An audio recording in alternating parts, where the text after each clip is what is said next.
A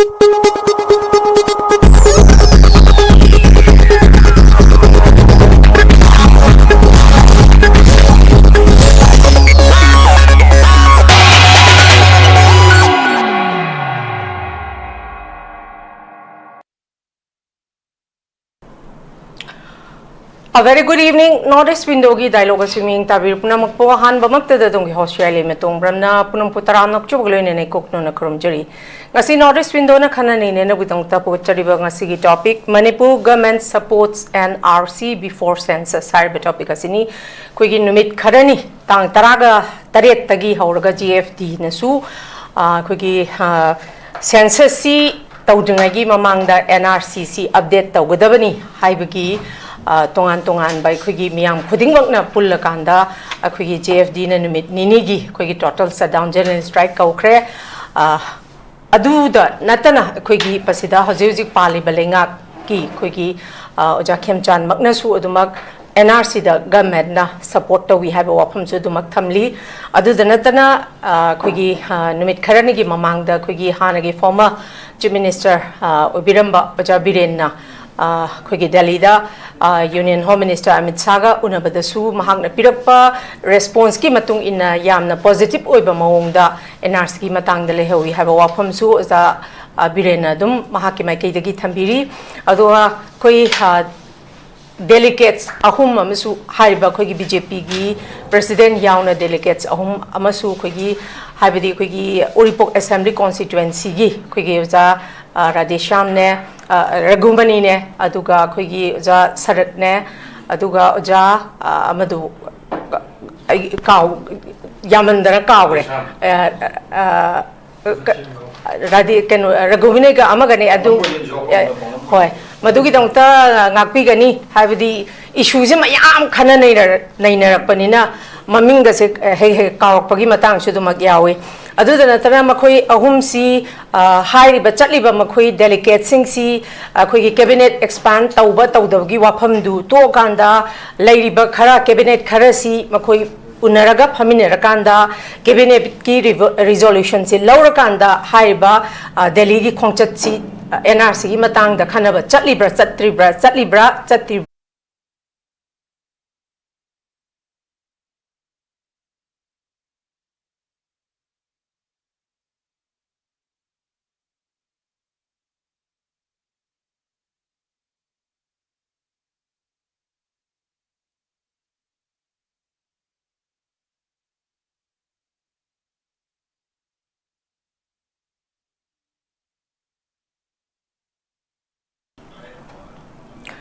Kogi marakta technical issue khara legibna maram oibagi damakta akoi mieng tabiriba khwai punamna masigi damakta ngakpi gani dune khogi ngasi pugachari ba topic Manipur government supports NRC before census haribasi khogi Manipur government nasu adumak hariba khogi census tawdringagi mangoina na khogi NRCC support tawi hari khogi JFD gi maikai dagi su achauba responsibility initiative kya lawbi dona tongan ba khogi people's punamak khoi hariba NRCC yamna sensitive oiba issue aduga masi tahaudragadi khogi lairiba illegal immigrant gi issue na ngasi khogi thoiba conflict sida amuk political power da hariba akogi foreigner illegal immigrants in a political power da yausala agadi masigi yamna kiningai oiba yam threatening oiba dugumba tung da chahi kharagi matung da issues lakpa yai haibagi sumba kiba mi paibasi miyamna leinari aduma ko hojik bogidi khoi Manipur government asu duma support tawi haibagi wafam si tongan ba khoi MLA minister na dumak thambiri adudanatana ngarang hariba khoi civil society khoi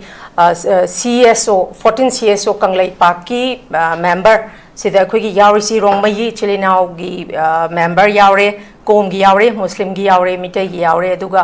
makhoisu hariba khoi NRCC ga mari lainana Delhi da ngarang khoi chatkhare aduma ko hojik lairiba khoi situation sida Manipur government asu dumak support tawi haribanina NRCC miyam na pamliba census ki training di hauna bagi thing basi su adumak hojik mayam thabak lepa khotpa aduge office khuding mak thing ba khotpa gi issue su dumak changshin na lairi Manipur government na support tawuni na hari ba NRCC adumak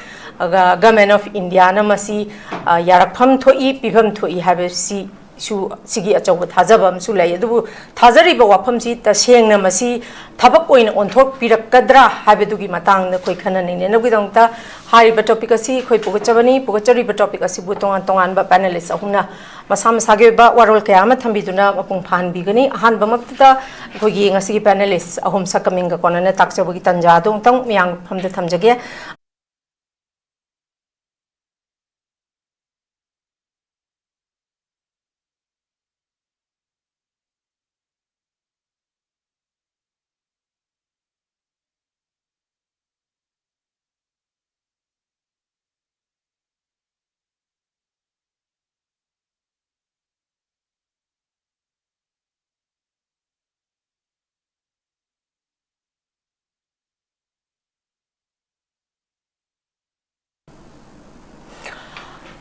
viewers khuding makna khogi hanjan technical issues khara khajiktang asi se laigre masigi damakta ngakpi gani makha chathabadadi khoi PCR gi mai kai dagi su technical issues se laitana ba yam kanna dumak same sari masigi damakta ngakpi gani ngasigi khogi tongan panelist ahumasi sakaming ka konana takchawi tanja chimtang amka hanna myang phamda takchage ahan bada pabung SOTIN KUMAR former secretary CPI Pabung Butaram Nokchari, Ani Subda, Uja PH NANDO LUWANG social activist, Uja NANDO Busutaram Nokchari, Ahum Subda Uja ANANDA LAISHRAM social activist, Uja NANDO Busutaram Nokchari, Yamnungai Jay Matamatam Gyoiba, Quigi issuing the Kananain, and we don't tapukachari ba, Asugum Laba, Quigi platform Sida, Ishai Shagi Mamaliam, Labamatam Krakajiktan, Kaitok Piduna, Lengtok Pirak Lengthok pirak pagi damakta hanna notice window gi mai kaitagi panelist ahomakpu hanna thagar phongdok chari ngasi pugachari ba topic Manipur government supports NRC before census harba topic siga mari leina yan han bawhang se oja NANDO LUWANG dilak chage oja aina lakchaning bo afam si hojik si NRCC khoi masi government na su support tawre masi Hire Adugi Matakta Namit Karanigi Mamang, the Kogi former Chief Minister Chalure. Adugi Matakta Hauziksi, Hiena pressure group ama Oiriba GFT Gimaiki the Gishu and Nibo, General Strike Thousand Mayam support of Greco. Adudagi Amuk Hendoktana Kogi the Kogi 14 CSO Kanglei Paki, Kogi Chile now Rong Mai Yaure, Kom Yaure, Muslim Yaure, Maite Yaure, Makushum Chatkre. Adubu GFD ga Kogi 14 CSO gi goal di amakatane boza. Amoina Taliba Kogi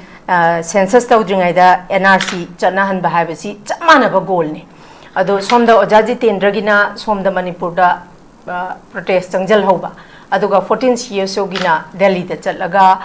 Kogi tongan ba Kogi minister Kogi Marilena ba mayam unagani haidana chatkiba. Aduda masida oja yeng bayari si khongjang sida chamana ba pandam ni khongjang sida khenari si kari no haibasi masu oja miyam na kai haini chamana ba pandam da amana Delhi da chatle amana Manipur da khongjang je tongan na changjali karai da kari khenari pano haibagi wahang si oja miyam na su confusion chatpagi miyam da wafama makhaksu laibagi mami ta base oja adum ujaba aduda natana aduma sulaire adugi mathakta amuk government na hari basi support tawe hari banina NRCC government of India na Manipur gi NRCC update tawbada matam changhanba yaning dabagi mami amakak chana ningdabagi mami amakak government of India na utlibasina karigi no habasimasu Janando, on Tangtambi. The Koyam ladies, Wang Siam Paze, Yam Paze, Wang Diam Paze, doing Kumanadi Pumpaki, the Sujaiko, Simadi, Yam Dangapini. She was you lady this. And I see Sana Luna Manipurimiana, the Kogi demand of race. Quide. Aduga Mercer Census, some Mukto, for the Census to we are and Arsiana to wife never. Yes. And I see Channel Wabidi, Lamdam the labor, Mito, illegal immigrant. ain kaina changa ko myam je khanto ko hai bane ba yes adu gi marik sida ko gi missing thiba gi thabak tok thalaga census tor ga delimitation tawna gi lambi ma muk lak thalak padagi akoina masi samjan darak bane ba ina mitop khantok si mitom malang goi chala habdi kui re ba ado hojik dai se na si chana na ba hona ba government na manipur government support to hai se kari logic no government na bu support to thak ta le kana to doi ba de adu di ekoi gi competent authority na da gi appropriate authority se kana no ba ai ju lila ini ma ju lila ini lila party ju lila inga di lila kana sa na doi no ba government gi di energy chana ba de mo support to hai ya de ba akoi dai te loi lo ni akoi to ching de mayam support to bi hai ga dam ne ba adu bu ko government government na micham gi mong da local club gi mong da na da political party yam gi mong da ngang ba ya de ba political party we na government di over political party amana hajabdi ai government wendi si ina si chana bo support to hai si ai masi dai te si am log da bane lawe ba si di ya ai chum de lawe aduna government di akoi ana support to biganu support to bodu di am neman gre ba full dai te full responsibility lo ba koi competent authority ni government ase natraga appropriate authority ni akoi ne NRC chana na bagi damak da akoi ne tong ya ba thabak dong ni adu matam gi oina miyam dagi kai dagi cooperation pibiyu support to biyu hai gadi yam chuna ne ba government la mo bagi haibam to wafam oine khalle ba adu ai mai hain janinge government na NRC chana ba support to hai gadi potu NRC gi panthung se yam thap ka ne ba hai di government na support to bi thak da le gadi magi level na madi full authority with any whatever madu to mathuk da ba thabak sing da ko loi tong ni akoi na madu gi damak da leini NRC chana mo da kari document wal ba sum thi bi da re na Manipur gi matam de election to gi bagi adigi NRC gi document mayam kai koi gi census to gi ko du Kolkata da ga namang wani matam da ko Kolkata gi press da thiru da ga Kolkata gi press association da ga hairaga si da PBU ko piwa koi adugi awaman koi tawjage ga ko men thibi aina na ta mi thara thiru bi aina haidi matam da press da nam printing pressing di khuji gi computer matam da printing press di moi gi press da nam gi book amam nam gi basi amam loi thamne ba copy amam aduma mayam da thamaga koi moina government nam claim to doi ne ba akoi sum ba maru ba document am nam gi press amani ga ga press gi standard se da hengal hanari me matam di sana bi ne ba press da copy lei ne ba nam gi base nam gre paisa kai thokre khokre NRC to loi le mina lei ne kaya yam na government thiu ge ba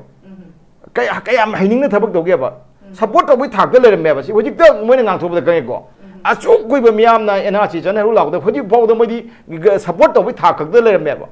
mi to ida support to kana na di NRC gi authority competent authority se NRC chana competent authority ai gera appropriate authority ai du kana oi doi no ba di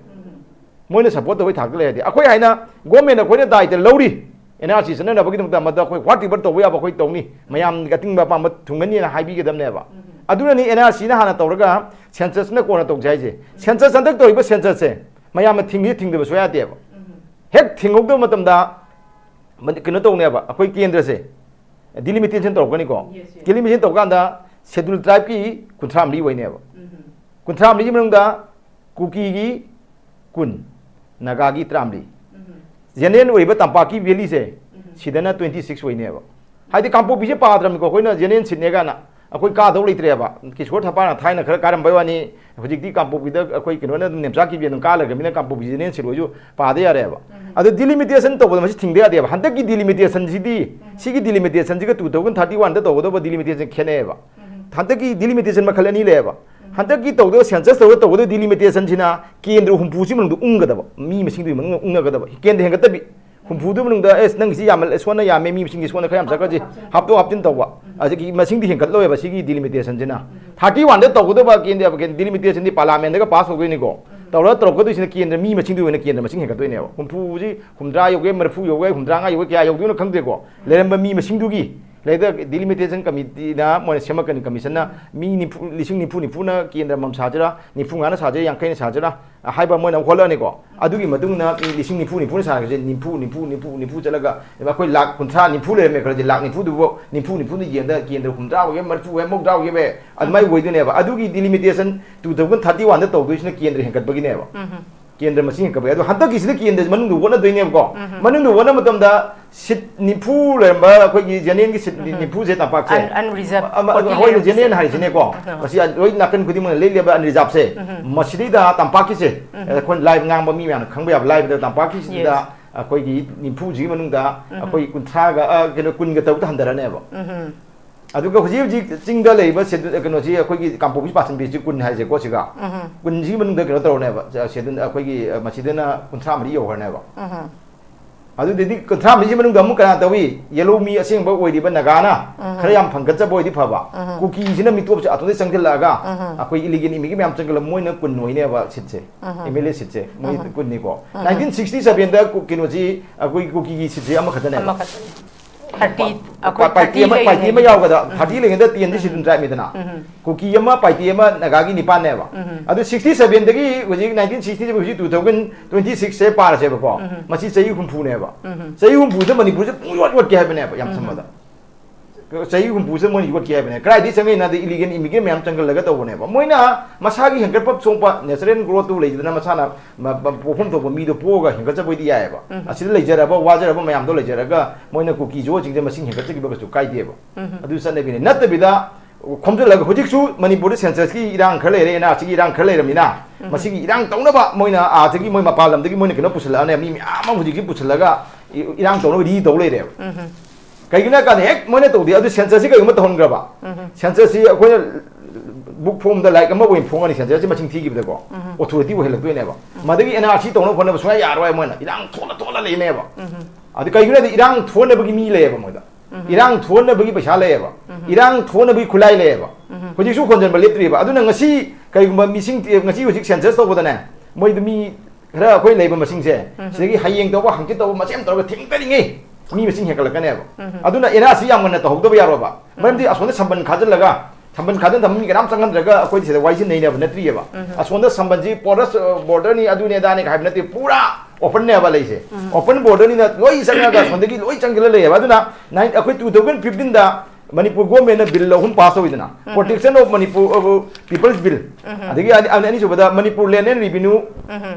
keno de reforms bill dum pass hoidana adigi Manipur source and establishment bill 2015 da pass hoda chusam pode mi mapan sidoi ne ba ek moi da khedang yellow mi nataba illegal imi khandok na bi khongtang thang matam da mosi keno ta howe ba irang ta howe ba hoji irang hore akoi census to gore khotore ingit mayam to na khotna agar kharaga manipuri ho khar koda 51 jina 1951 cut off BRC we be aroi high the benchmark we be aroi point of reference to we be aroi hai ba digi sei lo be aroi ga ma hai ga nei ne ba maram ma bisal kan da ko adu duna madu kem da yen ngai to wani madu unnecessary keno ni wafum amani aduna madu di hana gi document ke ke de le ba village ke ari ekoi gi village directory leini directory phakto kan da madigi le ba document um ge dam sa ga da bone moi wafum da kan roi ba adubu mi leba nongmai leba paisa le mi rang thon biding ngam meba adu dun ne akoi na he hajai se government na yam thuna si lang da kota le bi yaroi lang da kota le ngi da so mi lep na jang le jang le chum yang khol hujik da khol pai hujik kholi ba data do chahi muki wei ba mamang gi wei ba mi maching da khol ba data ne ba ko fuji manung da hujik chi penjas to di moi da sedun type da kun tham ri chat kani kun tham ri da naga gi tram ri ko ki kun cha kani son da koi gi valley da haida general area an reserve si da na akoi gi no cha kani kun tok se di akoi gi chingmi kam hu ju lep ya doi ni ko asi hai je mamang gi hujik da hai hang chi da mun khal le ga tok da di masi amu ason da mun heng ka sum theng de ngi heng ka doi ne ba sumba mayam jina ne akoi na hujik sigi delimitation to ba ya gi roi census to ba ya gi roi akoi gi no hana kena census to ba ya gi roi akoi gi kena census to ba ya gi roi NRC hana to raga census kai gi ko to jan asem de khangko ga da nat ba mi kana da ba mi do lok thok ga illegal mi lok thok le jeri ba mi do han de jera ba ku gi jingju jo mi ju naga ba ga sidle jera ba han de jera ba kamu de le raga masi masing thimin raga masi go phom to bo mi raga ing ni hing mi na jai ba ne ba adu ne du ga khuji amana hang bi gi ba do lupa yang magi changna bai ma yam si la na khongbi khalan ning dei di nakan de gi approach to bodo bare ki ning tam andron to bodo neta shwat na boss na nan violence gandhi ji na to ta ju violence mayam to ga shwat neta shwat na boss na nongmai ka pe ba hadi an ahimsa na gandhi ji hoi kai mayam na nan violence chat le khongjang ma changke le ko bahar ki ning tam ba ta le ni so na neta shwat na boss ki azad hin force ai ni hadi india ne se ami do ga nongmai ka mai mai ta ja du bu pandam di bare ning tam ba du ne ba adu na hojik Manipur gi CSO mayam na to bire khare kan to bire adu ngarang du su akoi lup manga na amuko ne poi le mo ne amoba ne MSM ne ko ne prime minister da akoi keno gi governor khutang da memor ne pisale adu su NRC janhan ba NRC an tolga atai ko na tong no bagi ne ba ko adi loi mane loi kane ba habi amana khare kan na physical movement keno tolga changkhil pa di si de san pa ko ta case tok lak pa habi yana mai mai chan ri mem se adi loi ne mak ꯑꯩꯗꯤ ꯑꯐꯕ ꯃꯤꯌꯦꯡꯗ ꯌꯦꯡꯍꯟꯅꯤꯡꯉꯤ ꯑꯗꯨꯒ ꯑꯩꯈꯣꯏ ꯂꯨꯞ ꯃꯌꯥꯝ ꯃꯥꯟꯅꯗ꯭ꯔꯦ ꯑꯗꯨ ꯇꯧꯗ꯭ꯔꯦ ꯍꯥꯏꯕꯒꯤ ꯋꯥꯈꯜꯗꯣ ꯀꯩꯅꯣ ꯅꯠꯇꯕꯤꯗꯀꯣ ꯑꯐꯕ ꯉꯥꯛꯇꯅꯤ ꯈꯟꯕꯤ ꯇꯧꯕꯤꯔꯤꯕ ꯃꯌꯥꯝꯁꯦ ꯑꯐꯕ ꯉꯥꯛꯇꯅꯤ ꯃꯅꯤꯄꯨꯔꯗ ꯑꯦꯟ.ꯑꯥꯔ.ꯏ.ꯁꯤ ꯆꯠꯅꯅꯕ ꯍꯣꯠꯅꯕꯅꯤ ꯑꯗꯨꯅ ꯃꯁꯤ ꯀꯩꯅꯣ ꯇꯧꯕꯅꯦ ꯍꯥꯏꯕꯅꯦꯕ ꯁꯨꯃꯥꯏꯅ ꯂꯩꯀꯥꯟꯗ ꯑꯩꯈꯣꯏꯅ ꯍꯧꯖꯤꯛ ꯂꯩꯁꯦ इरांग से गवर्नमेंट ने सी खितंग दी कनो तौरिको सुमाइना इरांग सी लेतना बसे गवर्नमेंट होनबियोबो गवर्नमेंट मतम चा चाना होनरगदी गवर्नमेंट प्रजाना पामी कइनो हाबि खल्ल कांददी इरांग से लेरोएबा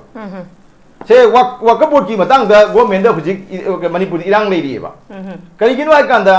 बीजेपी की जो प्रेसिडेंट होइबा अदुगा राज्यसभा की जो एमपी ओरबा मिसकमा मपुंगदनी को हाइनिसे माना वकबोर्ड दा मेंबर होए से अखोय यांग गइनिको वकबोर्ड की चेयरमैन से कनानो हाना हाना लिलोंग दा एमएलए होइबिरंबा कनोगी अंतास को मा एक्स एमएलए नि माना चेयरमैन होरगा एक्स एमएलए ने चेयरमैन होइबा अदुगी मखादा लोक राज्यसभा की एमपी बीजेपी की प्रेसिडेंट अमा होइबा मन मेंबर होइए सिगी मोरन क्वेश्चन ने कइनो हंगिस आइगुन हंगिनि से वाथोक छु ओइरेको हाइवा वकबोर्ड की मीटिंग नुटिंग तोरपा मतम दा हाना एक्स एमएलए दुना चेयर लोक दे मीटिंग चेयर लोक दोइनी राज्यसभा की एमपी दुना बीजेपी की प्रेसिडेंट होइको माना कईगुंबा मीटिंग जाव मतम नाकन फमनी कनो अमदुना चेयर लो मयादे फम कांदा कईगुंबा वा मा हाइनिंग जु माना हगलगा सार किंतु हाइजगे का हाइबको सी चानदब प्रॉब्लम ने बयाना अदु तादि मसाना खंगना रूल दबदी एमपी याव याबा एमएलए याव याबा गवर्नमेंट नॉमिनी अदु याव खोपना लेरंगनी को अदुना अमर रूल दुना मनेबा रूल नामा मियामना यादबा मा हाइबा मा लेगेबा मियामना सेंटिमेंट ओइदना मियाम की सेंटिमेंट हट तोबो ओइदागदी पांगनी खोददी याव दसु याबा वोट ओइर हादि एमपी मसादुना खंगना फरपद राज्यसभा की एमपी से नेशनल की थाक पॉलिटिक्स तौरबनेबा अदुना वकबोर्ड अदि इचम चम बोर्ड अमनेबा बोर्ड याम पिक बोर्ड अम करमबगी पांगन खुनाई खदगी को अतोप लमदन मुस्लिम हाइदारे अकोई इस्लाम लाइनिंग चप सिंजी खक्तगी चौखत थरांग तौजनब बोर्ड अमनेबा समनाइदा अकोई board of secondary education Manipur matric की परीक्षा सिनबा अंगांगी को council of higher secondary education Manipur सुंब बोर्ड अमनेबा काउंसिल अमनेबा सिंब काउंसिल से अदुक इंटरेस्ट लेना एमपी दुना मयामना पामद्रे खंगदी अदु इंटरेस्ट होइना हुजिक सु यावरगा यावसला लेरिजे मयामदा इरांग थोलिसे आई मसीदैदी आइन की दुना मनिको अखोई कॉमन सेंस दा अदुगा मियाम की लीडर अमा ओइरगदी हाइदी एमपी एसी मियाम की लीडर निदा पब्लिकना के खलैनेबा अदगी बीजेपी की प्रेसिडेंट सी मियाम की पार्टी के पॉलिटिकल पार्टी जे सिमा की सु मोरेन केनो रेस्पोंसिबिलिटी खतंग लोरगा इरांग थोकना मोने होने बिबम चंगेबा मदि वाकबो सी याम पिकपा केनोनी मा वाकबो जे तंगाई पदे माने चेयरमैन पाइसन बने हाइबोगा खितंग मु फरेको चेयरमैन जुन तबा एक्स एमएलए मना चेयरमैन ओरगा अदुगा अदुगी मखादुदा मेंबर ओइरिसे सी आई स्वाइदि करिनो हाबा मयामने सु इरांग होबोसना अमनि को तोंगान बमनि को अखोई नन इस्लाम यहोनिंगदे नन मुस्लिम यहोनिंगदे हाबिदरा अमनि को अदुगी मियम अखोई मियंगदि चावग्रब लेमग्रबा पृथ्वी खाई चाव पॉलिटिकल पार्टी में है बीजेपी से अदुगी मणिपुर स्टेट यूनिट की प्रेसिडेंट जो राज्यसभा की एमपी राज्यसभा की एमपी गासे हईजरगी ताजा फंगदी मी प्राइम मिनिस्टर ओइबे यारिबनी नरे अखोई मनमोहन सिंह प्राइम मिनिस्टर ओइदु असम दगी राज्यसभा की एमपी ओइन चलो ओइनेबा हाइदी याम चावरब स्टेट तसु याम वांगमनेबा नेशनल की पॉलिटिक्स नेशनल लेवल दे पॉलिटिक्स तौरमे दु गसिगी बोट मचा मा याम पिकपा कम्युनिटी एम खक्तगी या फतरंग लेजब बोट तुदा योक्सलुबदगी होय आइनबदी याव यादना यावमिको आइनदुना मनेबा मियाम इरांग थोलगदी मियाम की इंटरेस्ट पीपल की इंटरेस्ट माना मदगी स्टेप बैक तौरगदी मणिपुर हुजी इरांग लेजे लेगदरा सुमाय तौने एनआरसी की सु मयामना एनआरसी की पब्लिक की डिमांड से कइनो दु खंगगदी ए सिदे खोई सरकार दायित्व लौरसे इनाउजा नत्रगा मरुपसा ओजासा हारगा तौगा नोय सुमाय तौर नोय सुमाय लाव अखोई सुमाय तौगे हाय तौमदारी मणिपुर बल लेरमोय मिफा में पुलेरमोय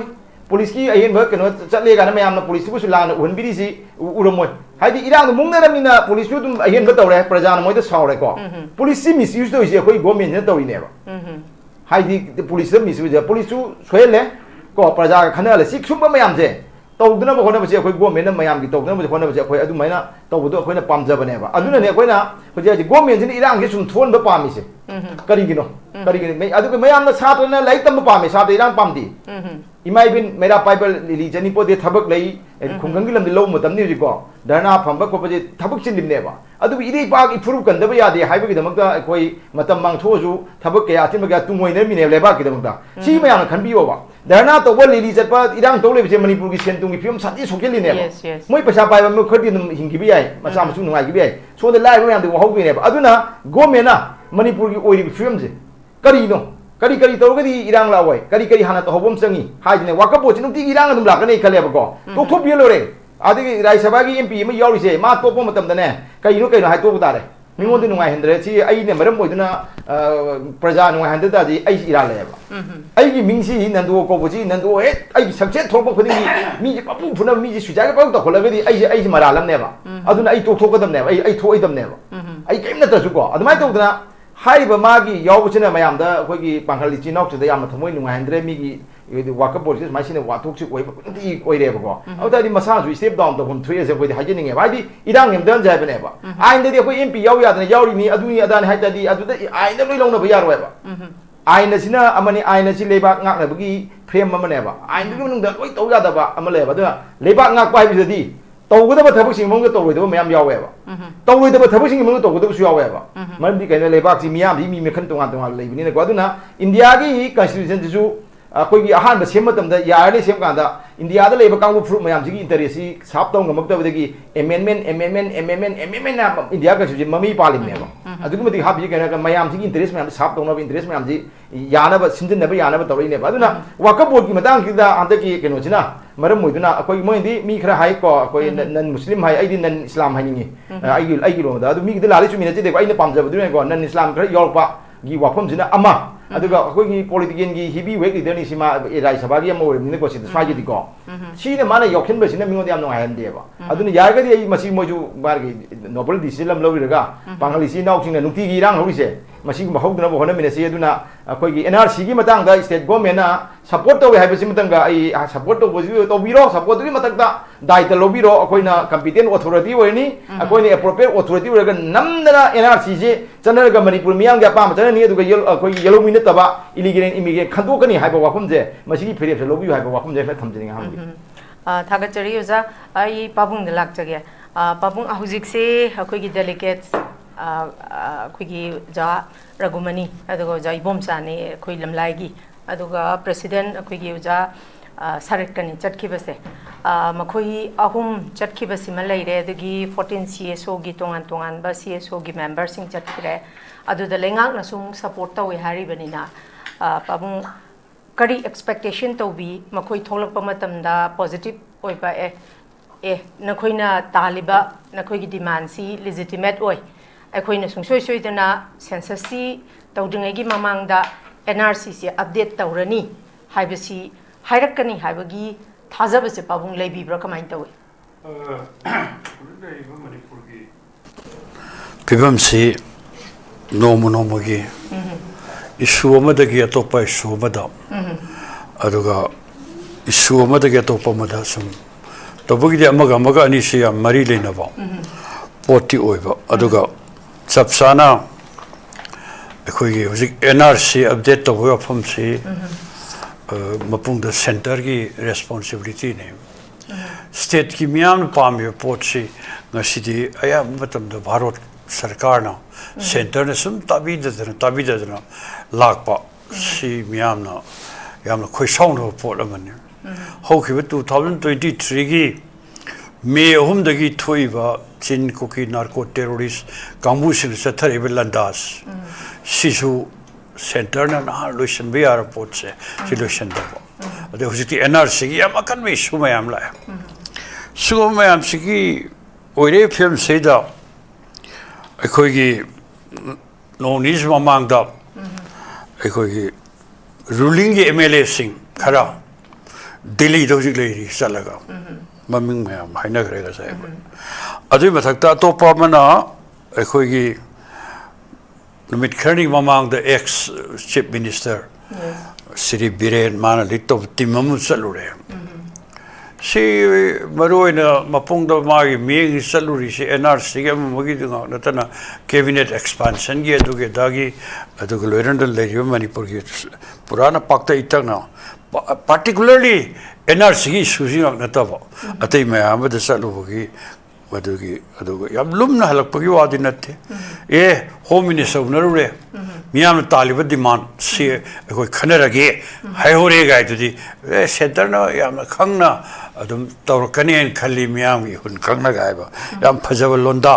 ꯍꯥꯏꯗꯤ ꯌꯥꯝ ꯄꯣꯂꯤꯇꯤꯀꯦꯜ ꯑꯣꯏꯕ ꯇꯔꯃꯤꯅꯣꯂꯣꯖꯤ ꯁꯤ ꯁꯤꯖꯤꯟꯅꯗꯅ ꯉꯥꯡꯕꯒꯤ ꯋꯥꯅꯤ ꯑꯗꯨꯒ ꯑꯃꯨꯛ ꯌꯥꯝ ꯉꯛꯏꯗꯤ ꯉꯁꯤꯒꯤ ꯅꯩꯅꯔꯤꯕ ꯇꯣꯄꯤꯛ ꯃꯅꯤꯄꯨꯔ ꯒꯣꯔꯃꯦꯟꯠꯅ ꯑꯩꯈꯣꯏꯒꯤ NRC ꯑꯩꯈꯣꯏꯒꯤ ꯁꯄꯣꯔꯠ ꯇꯧꯋꯤ ꯑꯗꯨꯒ ꯕꯤꯐꯣꯔ ꯁꯦꯟꯁꯁ ꯃꯃꯥꯡꯗ ꯃꯁꯤ NRC ꯆꯠꯅꯍꯟꯒꯅꯤ ꯍꯥꯏꯕꯒꯤ ꯆꯠꯅꯍꯟꯕ ꯄꯥꯝꯃꯤ ꯍꯥꯏꯕꯒꯨꯝꯕꯅꯤ ꯆꯠꯅꯍꯟꯒꯅꯤ ꯍꯥꯏꯕ ꯗꯥꯏꯔꯦꯛꯇꯤ ꯅꯠꯇꯦ ꯑꯗꯨ ꯂꯨꯔꯤꯗꯤ ꯁꯔꯀꯥꯔꯅ ꯍꯥꯏꯔꯤꯕ ꯄꯣꯠꯁꯦ ꯍꯥꯏꯕ ꯑꯔꯊꯗꯤ ꯆꯤꯐ ꯃꯤꯅꯤꯁꯇꯔꯅ ꯇꯣꯉꯥꯟꯅ ꯑꯗꯨꯒꯨꯝꯕ ꯐꯣꯡꯗꯣꯛꯏ ꯋꯥꯐꯝꯁꯤ ꯃꯁꯤ ꯃꯤꯌꯥꯝꯒꯤ ꯑꯄꯥꯝꯕꯁꯤꯗ ꯇꯧꯒꯗꯣꯏ ꯊꯕꯛꯁꯤ ꯆꯤꯐ ꯃꯤꯅꯤꯁꯇꯔꯅ ꯍꯥꯏꯕ ꯄꯣꯠꯇꯨ ꯉꯥꯛ ꯅꯠꯇꯅ ꯀꯦꯕꯤꯅꯦꯠꯅ ꯌꯥꯝ ꯅꯤꯡꯊꯤꯅ ꯋꯥꯔꯦꯞꯀ ꯂꯧꯗꯅ ꯁꯦꯟꯇꯔꯗ ꯑꯗꯨꯒ ꯂꯣꯏꯅꯅ ꯑꯩꯈꯣꯏ ꯀꯦꯕꯤꯅꯦꯠꯀꯤ ꯋꯥꯔꯦꯞ ꯁꯤꯒꯤ ꯃꯇꯨꯡ ꯏꯟꯅ ꯃꯅꯤꯄꯨꯔꯗ NRC ꯆꯠꯅꯅꯕꯒꯤ ꯑꯩꯈꯣꯏ ꯁ꯭ꯇꯦꯠ ꯁꯔꯀꯥꯔꯁꯤꯒꯤ ꯂꯩꯔꯤꯕ ꯀꯦꯕꯤꯅꯦꯠ ꯁꯤꯅ ꯑꯩꯈꯣꯏ ꯋꯥꯔꯦꯞ ꯂꯧꯔꯦ ꯍꯥꯏꯕ ꯄꯣꯠꯇꯨꯗꯤ ꯅꯠꯇꯦꯕ ꯑꯗꯨꯒꯤ ꯃꯊꯛꯇ ꯇꯧꯕꯗꯤ ꯑꯦꯁꯦꯝꯕ꯭ꯂꯤꯁꯤ ꯍꯟꯗꯛꯀꯤ ꯐꯥꯁ ꯋꯤꯛ ꯁ꯭ꯋꯥꯏꯗ ꯀꯧꯔꯅꯤ ꯍꯥꯏꯔꯦ ꯁꯤꯗ ꯑꯦꯁꯦꯝꯕ꯭ꯂꯤꯗ ꯄꯨꯊꯣꯛꯀꯗꯕ ꯑꯦꯖꯦꯟꯗꯥꯁꯤ ꯉꯁꯤꯁꯨ ꯈꯪꯍꯟꯕ ꯌꯥꯔꯦꯅ ꯑꯦꯖꯦꯟꯗꯥꯁꯤꯃ ꯃꯌꯦꯛ ꯁꯦꯡꯅ ꯑꯝꯇ ꯍꯥꯏꯗ꯭ꯔꯦ ꯀꯗꯥꯏꯗ ꯇꯥꯔꯤꯛ ꯑꯗꯨꯛꯇ ꯍꯧꯗꯣꯔꯤꯕ ꯑꯦꯁꯦꯝꯕ꯭ꯂꯤꯁꯦ ꯃꯁꯤ NRCꯒꯤ ꯏꯁꯨꯁꯤ ꯈꯔꯅꯤ ꯍꯥꯏꯕ ꯄꯣꯠꯁꯦ ꯁꯤ ꯍꯧꯖꯤꯛ ꯐꯥꯎꯕ ꯃꯔꯥꯡ ꯈꯪꯗꯦ ꯈꯟꯅꯔꯛꯇꯕꯁꯨ ꯌꯥꯏ ꯈꯟꯅꯔꯛꯄꯁꯨ ꯌꯥꯏ ꯇꯝꯕ ꯉꯝꯗꯦ ꯑꯗꯨꯒ ꯂꯣꯏꯅꯅ ꯁꯤꯗꯗꯤ ꯃꯩ ꯍꯧꯔꯦ ꯁꯥꯏ ꯃꯥꯡꯗ ꯑꯩꯈꯣꯏꯒꯤ ꯏꯕꯣ ꯅꯟꯗꯣ ꯂꯨꯋꯥꯡꯅ ꯍꯥꯏꯕꯤꯈ꯭ꯔꯤꯗꯨꯅꯤ ꯏꯁꯨꯁꯦ ꯑꯩꯈꯣꯏ ꯑꯣꯔꯒꯅꯥꯏꯖꯦꯁꯟ ꯑꯃꯈꯛꯀꯤ ꯏꯁꯨ ꯅꯠꯇꯦ ꯇꯣꯉꯥꯟ ꯇꯣꯉꯥꯟꯕ ꯃꯅꯤꯄꯨꯔꯗ ꯂꯩꯔꯤꯕ CSOꯁꯤꯡ ꯄꯣꯂꯤꯇꯤꯀꯦꯜ ꯄꯥꯔꯇꯤꯁꯤꯡ ꯂꯩꯄꯥꯛꯁꯤꯒꯤ ꯑꯣꯏꯔꯤꯕ ꯕꯁꯇꯥ ꯃꯌꯥꯝꯁꯤꯡꯁꯤꯅ ꯃꯔꯝ ꯑꯣꯏꯔꯀꯥꯟꯗ ꯁꯤꯗꯤ ꯕꯤꯐꯣꯔ ꯁꯦꯟꯁꯁ NRC ꯆꯠꯅꯗ꯭ꯔꯒꯗꯤ ꯂꯩꯄꯥꯛꯁꯤꯗꯩꯗ ꯑꯣꯏꯔꯛꯄ ꯌꯥꯕ ꯐꯤꯕꯝ ꯁꯦꯟꯁꯁ ꯇꯧꯔꯀꯥꯟꯗ ꯑꯣꯏꯔꯛꯄ ꯌꯥꯕ ꯐꯤꯕꯝ NRC ꯆꯠꯅꯍꯧꯗꯅ ꯑꯗꯨꯗ ꯑꯩꯈꯣꯏꯒꯤ ꯇꯝꯄꯥꯛꯀꯤ ꯀꯟꯁꯇꯤꯇꯨꯌꯦꯟꯁꯤ ꯀꯌꯥ ꯑꯃ ꯑꯗꯨꯒꯨꯝꯕ ꯑꯥꯎꯇꯔꯒꯤ ꯀꯟꯁꯇꯤꯇꯨꯌꯦꯟꯁꯤꯁꯤꯡꯒꯤ ꯃꯔꯛꯇ ꯆꯟꯈꯤꯕ ꯌꯥꯕꯒꯤ ꯑꯀꯤꯕ ꯑꯗꯨꯒꯤ ꯃꯊꯛꯇ ꯑꯩꯈꯣꯏꯒꯤ ꯃꯄꯥꯟꯗꯒꯤ ꯂꯥꯛꯄ ꯆꯤꯟ ꯀꯨꯀꯤ ꯑꯗꯨꯒꯨꯝꯕ ꯅꯥꯔꯀꯣ ꯇꯦꯔꯣꯔꯤꯁ ꯀꯥꯡꯕꯨ ꯃꯤꯇꯣꯞ ꯍꯥꯏꯇꯥꯔꯦ ꯃꯄꯨꯡꯗ ꯃ꯭ꯌꯥꯟꯃꯥꯔꯣꯝꯗꯒꯤ ꯂꯥꯛꯄ ꯁꯤꯒꯤ ꯄꯣꯄꯨꯂꯦꯁꯟꯁꯦ ꯌꯥꯝ ꯁꯥꯊꯤꯅ ꯖꯝꯞ ꯇꯧꯔꯛꯇꯅ ꯃꯣꯏꯒꯤ ꯍꯧꯖꯤꯛ ꯂꯩꯔꯤꯕ ꯀꯟꯁꯇꯤꯇꯨꯌꯦꯟꯁꯤ ꯃꯣꯏꯒꯤꯅ ꯑꯗꯨꯒꯨꯝꯕ ꯃꯣꯏꯒꯤ ꯑꯦꯔꯤꯌꯥ ꯍꯥꯏꯇꯥꯔꯦ ꯁꯤꯗꯩꯗ ꯑꯩꯈꯣꯏ ꯍꯥꯟꯅ ꯂꯩꯔꯝꯕ MLA ꯃꯁꯤꯡꯗꯒꯤ ꯗꯕꯜ ꯃꯊꯛꯇ ꯍꯦꯟꯒꯠꯂꯛꯄ ꯌꯥꯕꯒꯤ ꯑꯀꯤꯕ ꯃꯌꯥꯝꯗꯨꯅꯦ ꯍꯧꯖꯤꯛ ꯃꯌꯥꯝ ꯐꯥꯎꯅꯔꯤꯁꯤ ꯑꯗꯨꯅ ꯑꯩꯈꯣꯏ ꯇꯝꯄꯥꯛꯇ ꯂꯩꯔꯤꯕ ꯃꯩꯇꯩ ꯃꯁꯤꯡ ꯌꯥꯝꯕ ꯀꯥꯡꯕꯨꯁꯤꯡꯁꯦ NRC ꯇꯧꯗꯅ ꯁꯦꯟꯁꯁ ꯇꯧꯁꯤꯟꯈꯤꯕ ꯇꯥꯔꯒꯗꯤ ꯑꯩꯈꯣꯏꯁꯤ ꯃꯥꯏꯅꯣꯔꯤꯇꯤ ꯑꯣꯏꯔꯛꯄ ꯌꯥꯕꯒꯤ ꯑꯀꯤꯕꯅꯦ ꯍꯧꯖꯤꯛ ꯂꯩꯔꯤꯁꯦ ꯑꯩꯈꯣꯏꯁꯤ ꯄꯨꯔꯥ ꯑꯥꯎꯠꯁꯥꯏꯗꯔ ꯃꯔꯝꯗꯤ ꯃꯌꯥꯝ ꯈꯪꯉꯤ ꯃꯅꯤꯄꯨꯔꯒꯤ ꯂꯩꯕ ꯕꯁꯇꯥꯁꯦ ꯁꯥꯡꯉꯕ 1960ꯒꯤ ꯃꯃꯥꯡꯗꯒꯤꯅꯤꯗ ꯇꯥꯜꯂꯛꯏꯁꯦ ꯑꯩꯈꯣꯏ ꯇꯣꯉꯥꯟꯕ ꯁꯦꯄꯔꯦꯠ ꯑꯦꯗꯃꯤꯅꯤꯁꯇ꯭ꯔꯦꯁꯟ ꯑꯗꯨꯒꯤ ꯃꯊꯛꯇ ꯁꯦꯄꯔꯦꯠ ꯑꯦꯗꯃꯤꯅꯤꯁꯇ꯭ꯔꯦꯁꯟꯗꯨ ꯇꯥꯟꯕꯗ ꯅꯠꯇꯅ ꯃ꯭ꯌꯥꯟꯃꯥꯔꯣꯝꯗꯒꯤ ꯂꯥꯛꯄ ꯀꯨꯀꯤ ꯍꯦꯛꯇ ꯍꯥꯏꯕ ꯌꯥꯔꯦ ꯃꯌꯥꯝ ꯑꯃ ꯊꯣꯝꯖꯤꯜꯂꯛꯏꯁꯦ ꯃꯁꯤ ꯃꯊꯪ ꯂꯥꯛꯁꯜꯂꯛꯄꯗ ꯃꯣꯏꯒꯤ ꯈꯨꯟꯗꯥꯐꯝꯁꯤ ꯀꯗꯥꯏ ꯀꯔꯤ ꯊꯥꯛꯇ ꯂꯩꯔꯦ ꯔꯤꯖꯥꯔꯚ ꯐꯣꯔꯦꯁꯠ ꯃꯌꯥꯝ ꯑꯃ ꯀꯣꯛꯊꯣꯛꯑꯦ ꯑꯗꯨꯒ ꯂꯣꯏꯅ ꯃꯗꯨꯗ ꯍꯧꯕ ꯎ ꯋꯥ ꯃꯌꯥꯝꯗꯨ ꯀꯔꯕꯥꯔ ꯇꯧꯕ ꯌꯣꯟꯊꯣꯛꯑꯦ ꯃꯗꯩ ꯄꯩꯁꯥ ꯐꯪꯉꯦ ꯌꯨꯝ ꯀꯩ ꯁꯥꯒꯠꯂꯦ ꯈꯨꯟ ꯁꯦꯝꯒꯠꯂꯦ ꯏꯔꯥꯏ ꯂꯩꯕ ꯈꯨꯟ ꯑꯃ ꯑꯅꯤꯈꯛ ꯅꯠꯇꯦ ꯃꯣꯔ ꯗꯦꯟ 100 villages ꯁꯤ ꯁꯦꯝꯒꯠꯂꯛꯏꯅꯦꯕ ꯁꯤ ꯑꯀꯤꯕ ꯃꯌꯥꯝ ꯑꯃ ꯔꯤꯖꯥꯔꯚ ꯐꯣꯔꯦꯁꯠ ꯃꯌꯥꯝ ꯑꯃ ꯀꯣꯛꯊꯣꯔꯛꯄꯗ ꯉꯁꯤꯗꯤ ꯃꯤꯌꯥꯝꯗ ꯊꯦꯡꯅꯔꯤꯕ ꯈꯨꯗꯣꯡꯊꯤꯕꯁꯤ ꯀꯩꯅꯣ ꯑꯩꯈꯣꯏꯒꯤ इन्वायरमेंट ꯑꯩꯈꯣꯏꯒꯤ ꯃꯍꯧꯁꯥꯒꯤ ꯁꯛꯇꯝ ꯍꯧꯖꯤꯛ ꯃꯅꯤꯄꯨꯔꯒꯤꯁꯦ ꯂꯩꯕ ꯑꯩꯈꯣꯏꯒꯤ ꯐꯣꯔꯦꯁꯠ ꯑꯦꯔꯤꯌꯥ ꯃꯌꯥꯝꯁꯤꯡꯁꯤ ꯃꯣꯔ ꯗꯦꯟ 40% ꯍꯦꯟꯅ ꯃꯥꯡꯈ꯭ꯔꯦꯕ ꯆꯥꯝꯃꯗ 90ꯒꯤ ꯃꯊꯛꯇ ꯑꯩꯈꯣꯏ ꯐꯣꯔꯦꯁꯠ ꯂꯦꯟ ꯃꯌꯥꯝ ꯃꯥꯡꯈ꯭ꯔꯦꯕ ꯃꯁꯤ ꯀꯗꯥꯏꯗꯩꯅꯣ ꯃꯄꯥꯟꯒꯤ ꯃꯤꯇꯣꯞ ꯃꯌꯥꯝꯅ ꯈꯨꯟ ꯇꯥꯁꯤꯜꯂꯛꯄ ꯎ ꯋꯥ ꯃꯌꯥꯝ ꯄꯥꯛꯇꯛꯅꯅ ꯌꯥꯟꯊꯠꯄ ꯑꯗꯨꯒꯤ ꯃꯊꯛꯇ ꯌꯦꯡꯕꯤꯔꯣ ꯍꯧꯖꯤꯛ ꯑꯩꯈꯣꯏ ꯄꯣꯄꯤ ꯄ꯭ꯂꯥꯟꯇꯦꯁꯟ ꯁꯤꯗ ꯑꯩꯈꯣꯏ ꯔꯤꯖꯥꯔꯚ ꯐꯣꯔꯦꯁꯠ ꯑꯗꯨꯒ ꯂꯣꯏꯅ ꯐꯣꯔꯦꯁꯠ ꯂꯦꯟ ꯃꯌꯥꯝ ꯑꯃ ꯄꯥꯛꯇꯛꯅꯅ ꯀꯣꯛꯊꯣꯛꯑꯀꯥꯟꯗ ꯄꯣꯄꯤ ꯄ꯭ꯂꯥꯟꯇꯦꯁꯟ ꯇꯧꯔꯛꯏꯅꯦ ꯄꯣꯄꯤ ꯄ꯭ꯂꯥꯟꯇꯦꯁꯟ ꯇꯧꯕꯒꯤ ꯑꯩꯈꯣꯏꯗ ꯃꯥꯡꯖꯕ ꯔꯤꯖꯥꯔꯚ ꯐꯣꯔꯦꯁꯠ ꯃꯌꯥꯝ ꯀꯣꯛꯊꯣꯛꯑꯒ ꯑꯗꯨꯒꯨꯝꯕ ꯈꯨꯟ ꯇꯥꯁꯤꯜꯂꯛꯄ ꯑꯗꯨꯒ ꯂꯣꯏꯅ ꯃꯄꯥꯟꯗꯒꯤ ꯂꯥꯛꯏꯕ ꯃꯌꯥꯝ ꯑꯁꯤꯅ ꯄꯣꯂꯤꯇꯤꯀꯦꯜ ꯄꯋꯥꯔ ꯁꯤ ꯄꯥꯏꯁꯜꯂꯛꯏꯅꯤ ꯔꯥꯖꯅꯤꯇꯤ ꯁꯛꯇꯤꯁꯦ ꯃꯄꯥꯟꯗꯒꯤ ꯂꯥꯛꯄ ꯆꯤꯟ ꯀꯨꯀꯤ ꯅꯥꯔꯀꯣ ꯇꯦꯔꯣꯔꯤꯁꯠ ꯀꯥꯡꯕꯨ ꯃꯌꯥꯝꯁꯤꯡꯁꯦ ꯑꯗꯨꯒ ꯂꯣꯏꯅꯅ ꯃ꯭ꯌꯥꯟꯃꯥꯔꯒꯤ ꯂꯥꯜꯍꯧꯕ ꯀꯌꯥꯒꯤ ꯑꯗꯨꯒꯨꯝꯕ ꯃꯀꯣꯛ ꯑꯣꯏꯔꯝꯕ ꯑꯗꯨꯒ ꯂꯣꯏꯅꯅ NLDꯒꯤ ꯃꯇꯝ ꯑꯃꯒꯤ ꯑꯥꯡ ꯁꯥꯟ ꯁꯨꯆꯤꯒꯤ ꯄꯥꯔꯇꯤ ꯃꯅꯨꯡꯗꯒꯤ ꯀꯥꯕ ꯏꯂꯦꯛ MP ꯁꯤꯐꯥꯎ ꯌꯥꯎꯅ ꯃꯅꯤꯄꯨꯔꯗ ꯂꯥꯛꯑꯀꯥꯟꯗ ꯃꯥꯒꯤ ꯑꯗꯨꯒꯨꯝꯕ ꯁ꯭ꯋꯥꯏꯗ MLA कार ओरखिबा मंत्री बा ओरखरे अदुई मथक्ता मुकसु हुजि अखोई मंत्री मंडल सिंगी मरक्ता अखोई डिप्यूटी चीफ मिनिस्टर ओइरिबी सिंगी मपुरो बिसि होबदा आ मपादai लाकपा लालहोबो कांबोगे अदुबु सिंगबा मा मदुगी इमुंग मनु माइनुपी सिना सिमु मयाम सिंगि तोरतना सि मथंग मथंग हेंदोरे इने कदाय योरे अदुगो लेना तोंगान तोंगान बा ऑफिशियल के याद मरक्ता मोई लिखुन से सुम लिशलक सुमिशन आर्मी की मरक्ता पुलिस की मरक्ता अदुगो लेना ऑफिशियल सिंग मरक्ता अदुगो लेना तोंगान तोंगान बा बिजनेस नार्को कोई की बिजनेस ब्लैक मार्केट की बिजनेस अदुगो लेना अफा अफा कारबार की अदुगो थबक अयाम चथरक्तना ngasi मोई की कंट्रोल मखादा बहुबदा कोई मणिपुर से पूरा पूरी लेरगुम लेरे है जी कहीं अखोई मियाम से फ्री मूवमेंट यादे कराना नो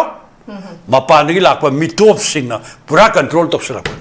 अखोई ngasi कांगपुपी दी संगमगम दे करीगिनो मधुरी मिटोप मयाम लांगोई चलक पदगिनी ngasi अखोई मोरे सत्पगम दे मिटोप लांगोई चलक पदगिनी ngasi चुराचांदपुर सत्पगम दे बस मिटोप लांगोई चलक पदगिनी सुगो मयाम सिंह से मसी ngasi दी मणिपुर से मचेत अदुगो लोइनना मपान की लाख पर मिटोप ना अखोई की स्टेट सिगी अयाम्बा अदुगो सिंगी एरिया कया दा मोई कंट्रोल मखा ले अबुंग मरक खतंग थचगे सिदा अखोई की तोंगान मफम द फ्री मूवमेंट बुदी याद्री दुबु ngasi अखोई सोशल मीडिया दा दुम पाबुंग सु उबिरमनी अखोई की इम्फाल टू गुवाहाटी की विंगर मंगागा बस अहुंगा ओरंगनी अहोय अ पैसेंजर 100 का 25 अदु टेक त काइदना यौग्रे हाइबगी कैनोमा जिकी पाउदु लेरे आई खंजे अदुबु लुरिदी अखोई से हानदगी होनो को अखोई की होगिबा 2023 की मे अहुंगी थौदोक की ममांगदगी अखोई की हाइरिबा हाईवे सिंग से मस्तेदा अखोई फ्री मूवमेंट सिदी यामनि थीना फंगदे असि फ्री मूवमेंट यामनि थीना फंगदे अदो लुट का पाट का मिहात का मिपुनगा को बस नियम कक्तना को ए डॉक्टर की हिदाक पुबा गाड़ी दुदी 50,000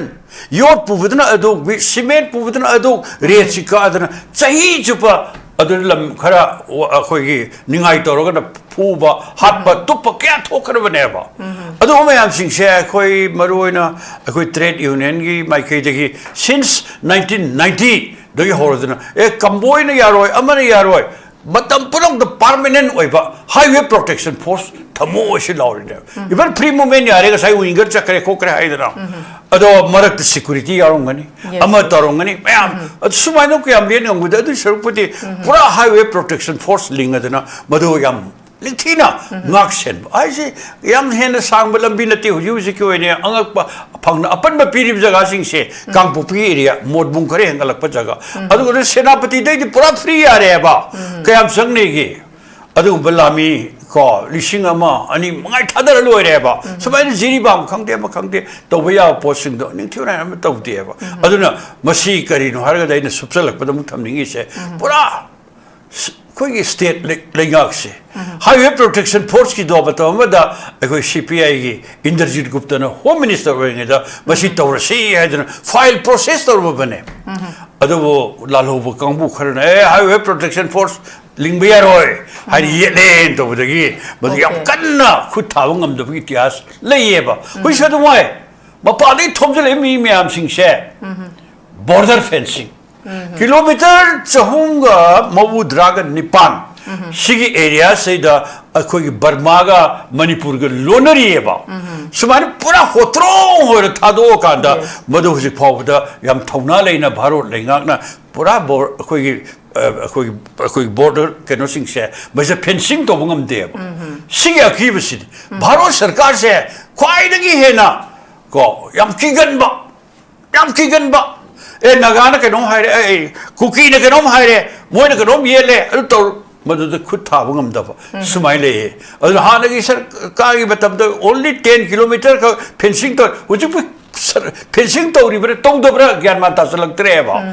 अदु चाहिए न ले फेंसिंग में वफम से लाका न मुकसो कोई इनो नो लम डिमार्केशन तो नहीं खोकने हाय कोई लंबो सी वाने अब लेसे अदुना सी की बताग सिदा पल में तारबदी ngasi से अखोई यम बरुइनम NRC singi wase si tawdaba sugya ya da pona mane NRC tawdaba sugya ya te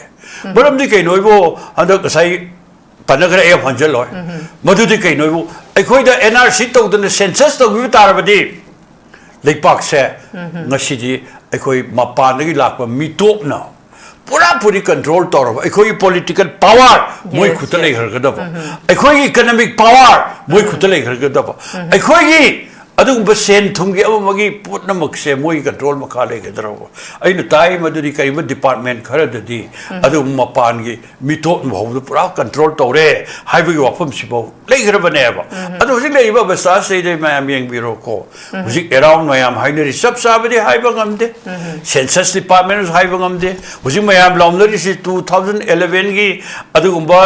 khoi gi census ki report na gasi 2026 year bawda adu na basis organda sung ngangnari ne ai khoi le 2011 gi census ki report matungina agum tongan ba center na pirak program kaya adu le na ai khoi se paikha da thabak sing madaida 2011 gi census report ti matungina maroi na food security e ki makha da khoi na mianu phangi ba cheng thum thau acha thak adu le na akhoi numichamani thabak subagi ujana o mami am ko khre na RGS ki program adugi adagi adugi lerana akhoi ki scheme workers sing the piri ba koli punamak si akhoi 2011 na basis organe adubo akhoi 2011 na basis oriba missing se kadai degi karmai tawdna hoji kari orige si khangbangam de mapangi mitop mayam sa patamdam sangaba सही क्या शिक्षा मसी होत्रों होना Dariba border security force कंदे Assam rifles कंदे मोइगा Hector याम नक्सन ना sorrow moron बगी थाक powder लेरबा अदु लेना दा सेंदान बम ब्लैक की अदु कारबार आर्मी सिंगना अदु border ngau ko हरेगा तोंगान लंबी रोम द सत्र लेरबा अदु स्टेट अमनेबा सुंबा बस्ता मैम सिंग से ngasi di अखोगी लेफाक स्टेट दा करिनो तोरिसिबो mi kya le mapa de la mi top khoi ngasi bau de khang chap char hai bangam de kana kanggu na hai akhang ai kya na hol kan men maram de la pa se mi top lak tare hele khara na lak tara bu yor mane se hai na dim di ko ai se off the record hai tare ado hai ni me am pura se sumam ji hai maram de angak pa phang na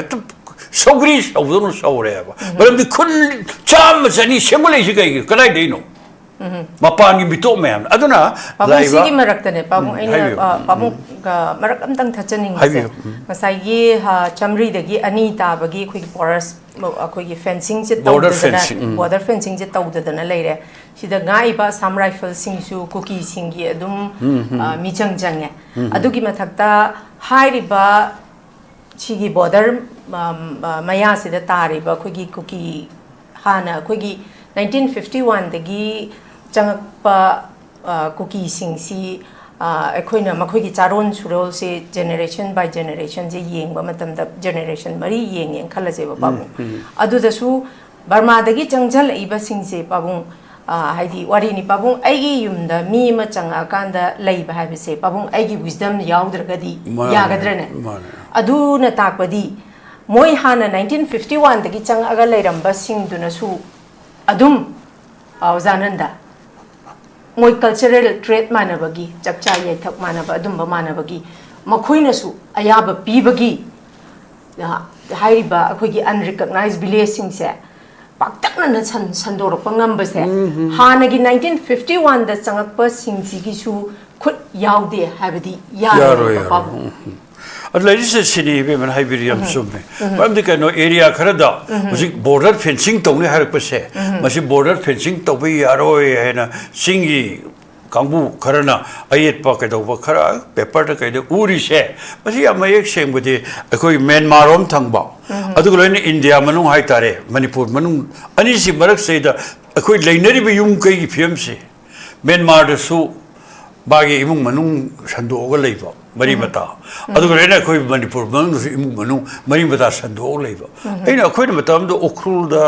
satpa matam da school khara da madudi Myanmar rom dagi lakpa adu kangbu kaya ma moi boarding da kari da adu rena khara anakpa jaga da daily school da la ka da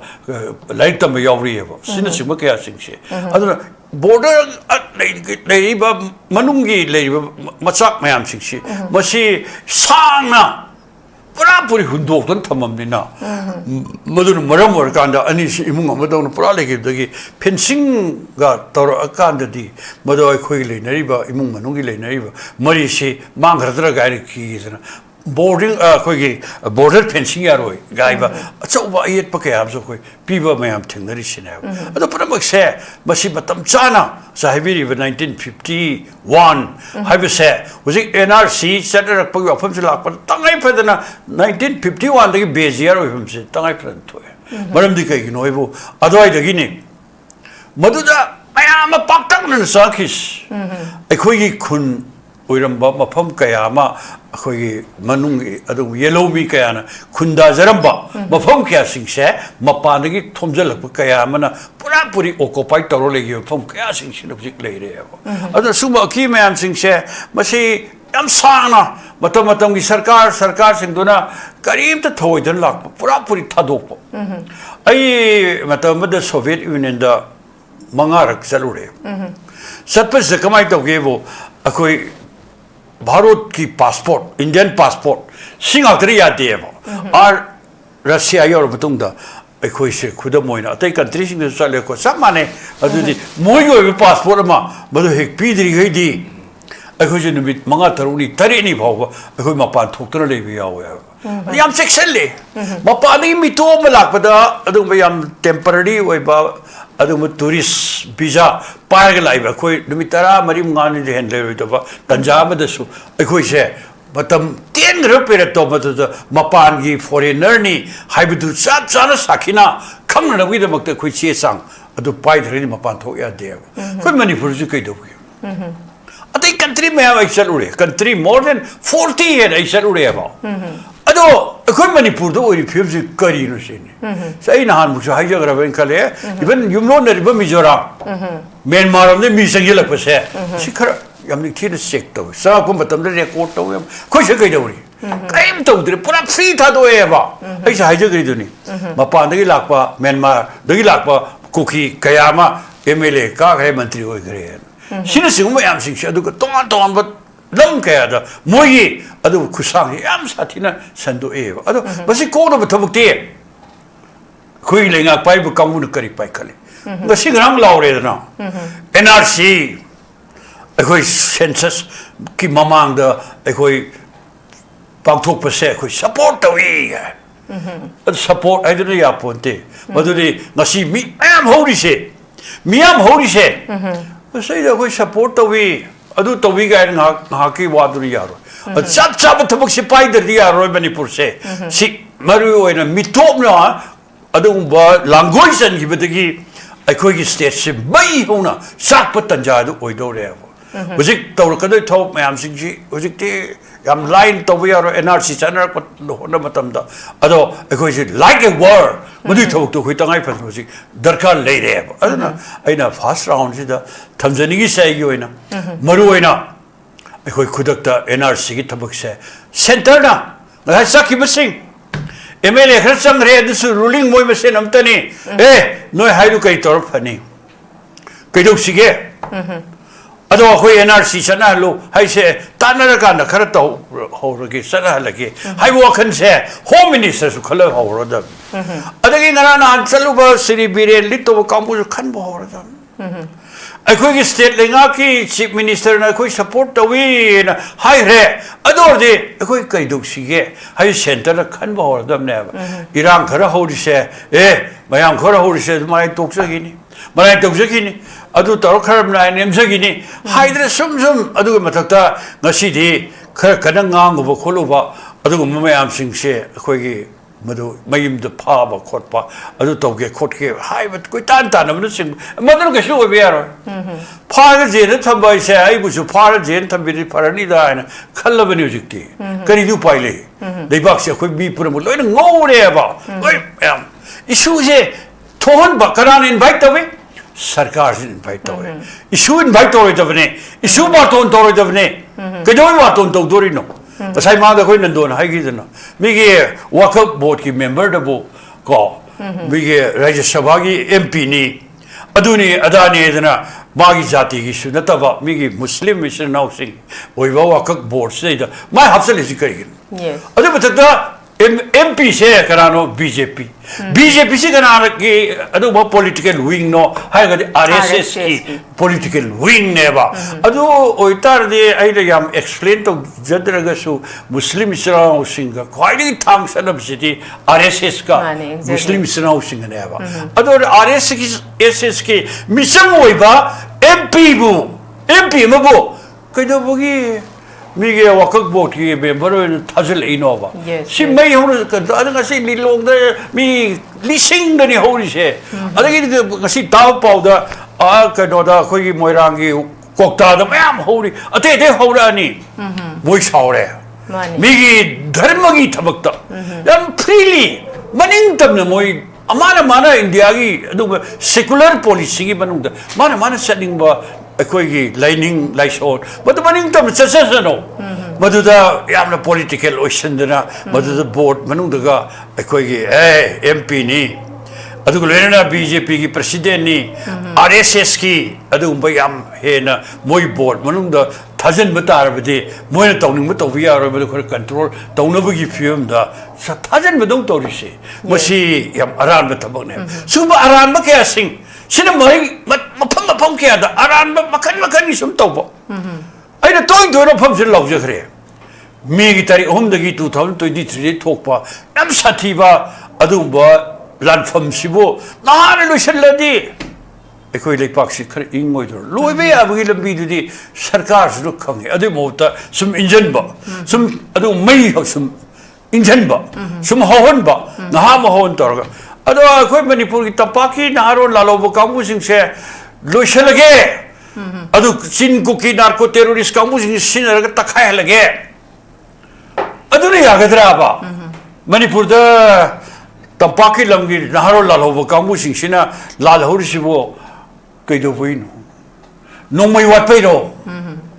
adu ko lena khoi far je na thamla bagi ro tabak phangdaba pochai tangba laila shu tamjaluraga tawam khangdaba kangaungnaba kaya sing pendaba kaya akhoi gi political status pamam tokba akhoi gi right akhoi gi democratic akhoi gi shakti badu paramuk loina pura puri kartel dor thambado badu masantana lalor pataba natrane ihom ke hor pataba natrane saksara am pijaraga adu spoon feeding the len ba punsi punamak center oin thadam ne gaharaga akhoi sum pener le roga ya polate miyoi be khoidi aduna si ko no lambi do madu hana to gudam ne ba ai mi thajalaga pisa peraga akhoi tampaki na har la lo kangbu si takai na torim ni gai ba no i hotro no uba adu policy do madu akhoi yam lan ngane khale adu sakpadi nasi ki lengak pari ba Bharat ki pradhan mantri nasi ki lengak pari ba Bharat ki home minister yam ni thin realize da goda miyam gi apam aning ba adu lena adu solution ama highway political solution ama porana thoyan paket kada bane ba baduna tragadi irang se pak ne moi ko irang ne moi hajari sini irang ne moi sum ka khalakani kham muktre adu ngasi hauri ba mayam punamak se khoi trade union gi maikei de su masi de khoi warep kya loroni sarkari karmachari singh adu census ki thabak ta kana mam ta cooperation piro no hedna khoi union sing da appeal tok jakhre driver kambu mado zik census ka mai le thabak mayam da noyu sinage har patar ga di starting pyro nu ko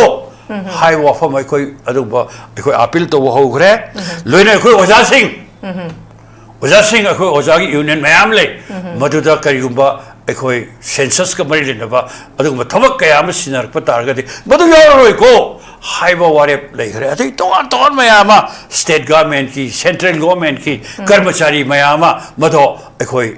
सब साना अदो census का थबक मयाम सिंह कई गो मखन की cooperation तो पीदबगी वफम से मथंग लाकदौरी वदुंदी भारत सरकार से कर खंडब संद्रा सिने आई अहानबा राउंड थमजरिस okay thank you very much आई मखा चथजबोइना खुगी ओजा आनंद द लाक्सगे ओजा आनंद नाकल मरोम दंगसी पुगचरी ब टॉपिक सिमक्सु एनआरसी से मणिपुर गवर्नमेंट सपोर्ट तो हैबने मणिपुर गवर्नमेंट सपोर्ट तो ये हारगदी नाकल मरोम द खुगी जेएफडी ना संगसली बखोंसंग सिसु लेजिटिमेट ओइबा यामना जेन्युइन ओइबा दुगुम्बा प्रोटेस्ट अमखकनिना अंगरांग दगी खोइना ताजबदा ओजा जितेंद्र से फाबगनी हाइदना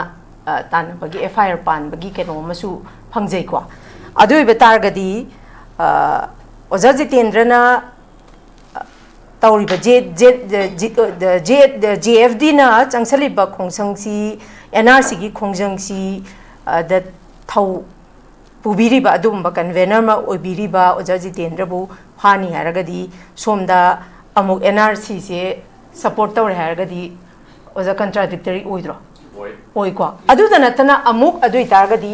सोमदा अमुक दिल्ली दा चटलिबा 14 सीएसओ कंगलेपा की चटलुरिबा मेंबर सिंग से हलपदा अमुक ओजा जितेंद्र दा एफआईआर पान सुमाइना फादोरिब्रा आई सपोर्ट तौर हारगदी ओजा जितेंद्र दा एफआईआर थाबम फाने हाइबगी थोइबा सिदी कॉन्ट्राडिक्टरी ओएबा अदुना सपोर्ट तौवेदी हाइबा तौथोरकपा थबक्तदी सपोर्ट तौबगी ममीदी दुम उदबा करी थंबिनिंगे ओजा अहानबमक्तदा अखोगी नॉर्थ ईस्ट विंडोबु यंगबिरिबा मयामबु हानिंगाले थागचरी मखाताना सपोर्ट तौबियु अदु ngasi host फंबिरिबा मैडम अमदि अखोगी यामबा मोजोटिन अदु अखोगी ओजा नंदोदि चखरे मोइबुजु पुनक थागचरी मरोइना आइन एनआरसी की मतंग सिदा मियामदा खतंग आई समलप वारी खरा हाइजगे हाइतारेने एनआरसी जे करिगिदमक्ता अदुगी मतिक इंपोर्टेंट ओइदिबनो अखोई मणिपुर की कॉन्टेक्स्ट तको अदुगा मसिना काना दुजिना करिनो अदुगा सेंसस की ममांगदा एनआरसी हाना तौजी हाइरिबिजिगी मरमजी अखोई गसाइगी कोई केनो हंदरपुदुई खक्ता नत्रीबा दे so many other hidden the ma'am लेरी हाइतारेने को मरोइना एनआरसी जी मागी केनो जे लोंगफोम जे मैम दि लोइदा खंबिरमनी आई जुदुम हाइगे नेशनल रजिस्टर ऑफ सिटीजन हाइबने सिटीजन नम ओइबगी आइडेंटिफाई तौबुदुने एनआरसी हाइजना वाइरे सेंसस ना मिको थीबुदुने एनआरसी तौर मतुंगदा अखोगी जगा मदन तगा अखोई होल एज अ इंडियन की पॉपुलेशन द मिको थीबुदुने सेंसस से मरोइना अखोगी एनआरसी तौ मतमदा मरोइना खोंगोट कदोरिबा इंफॉर्मेशन मैम्सदी पर्सन अमगी ममिंग हाइतारेको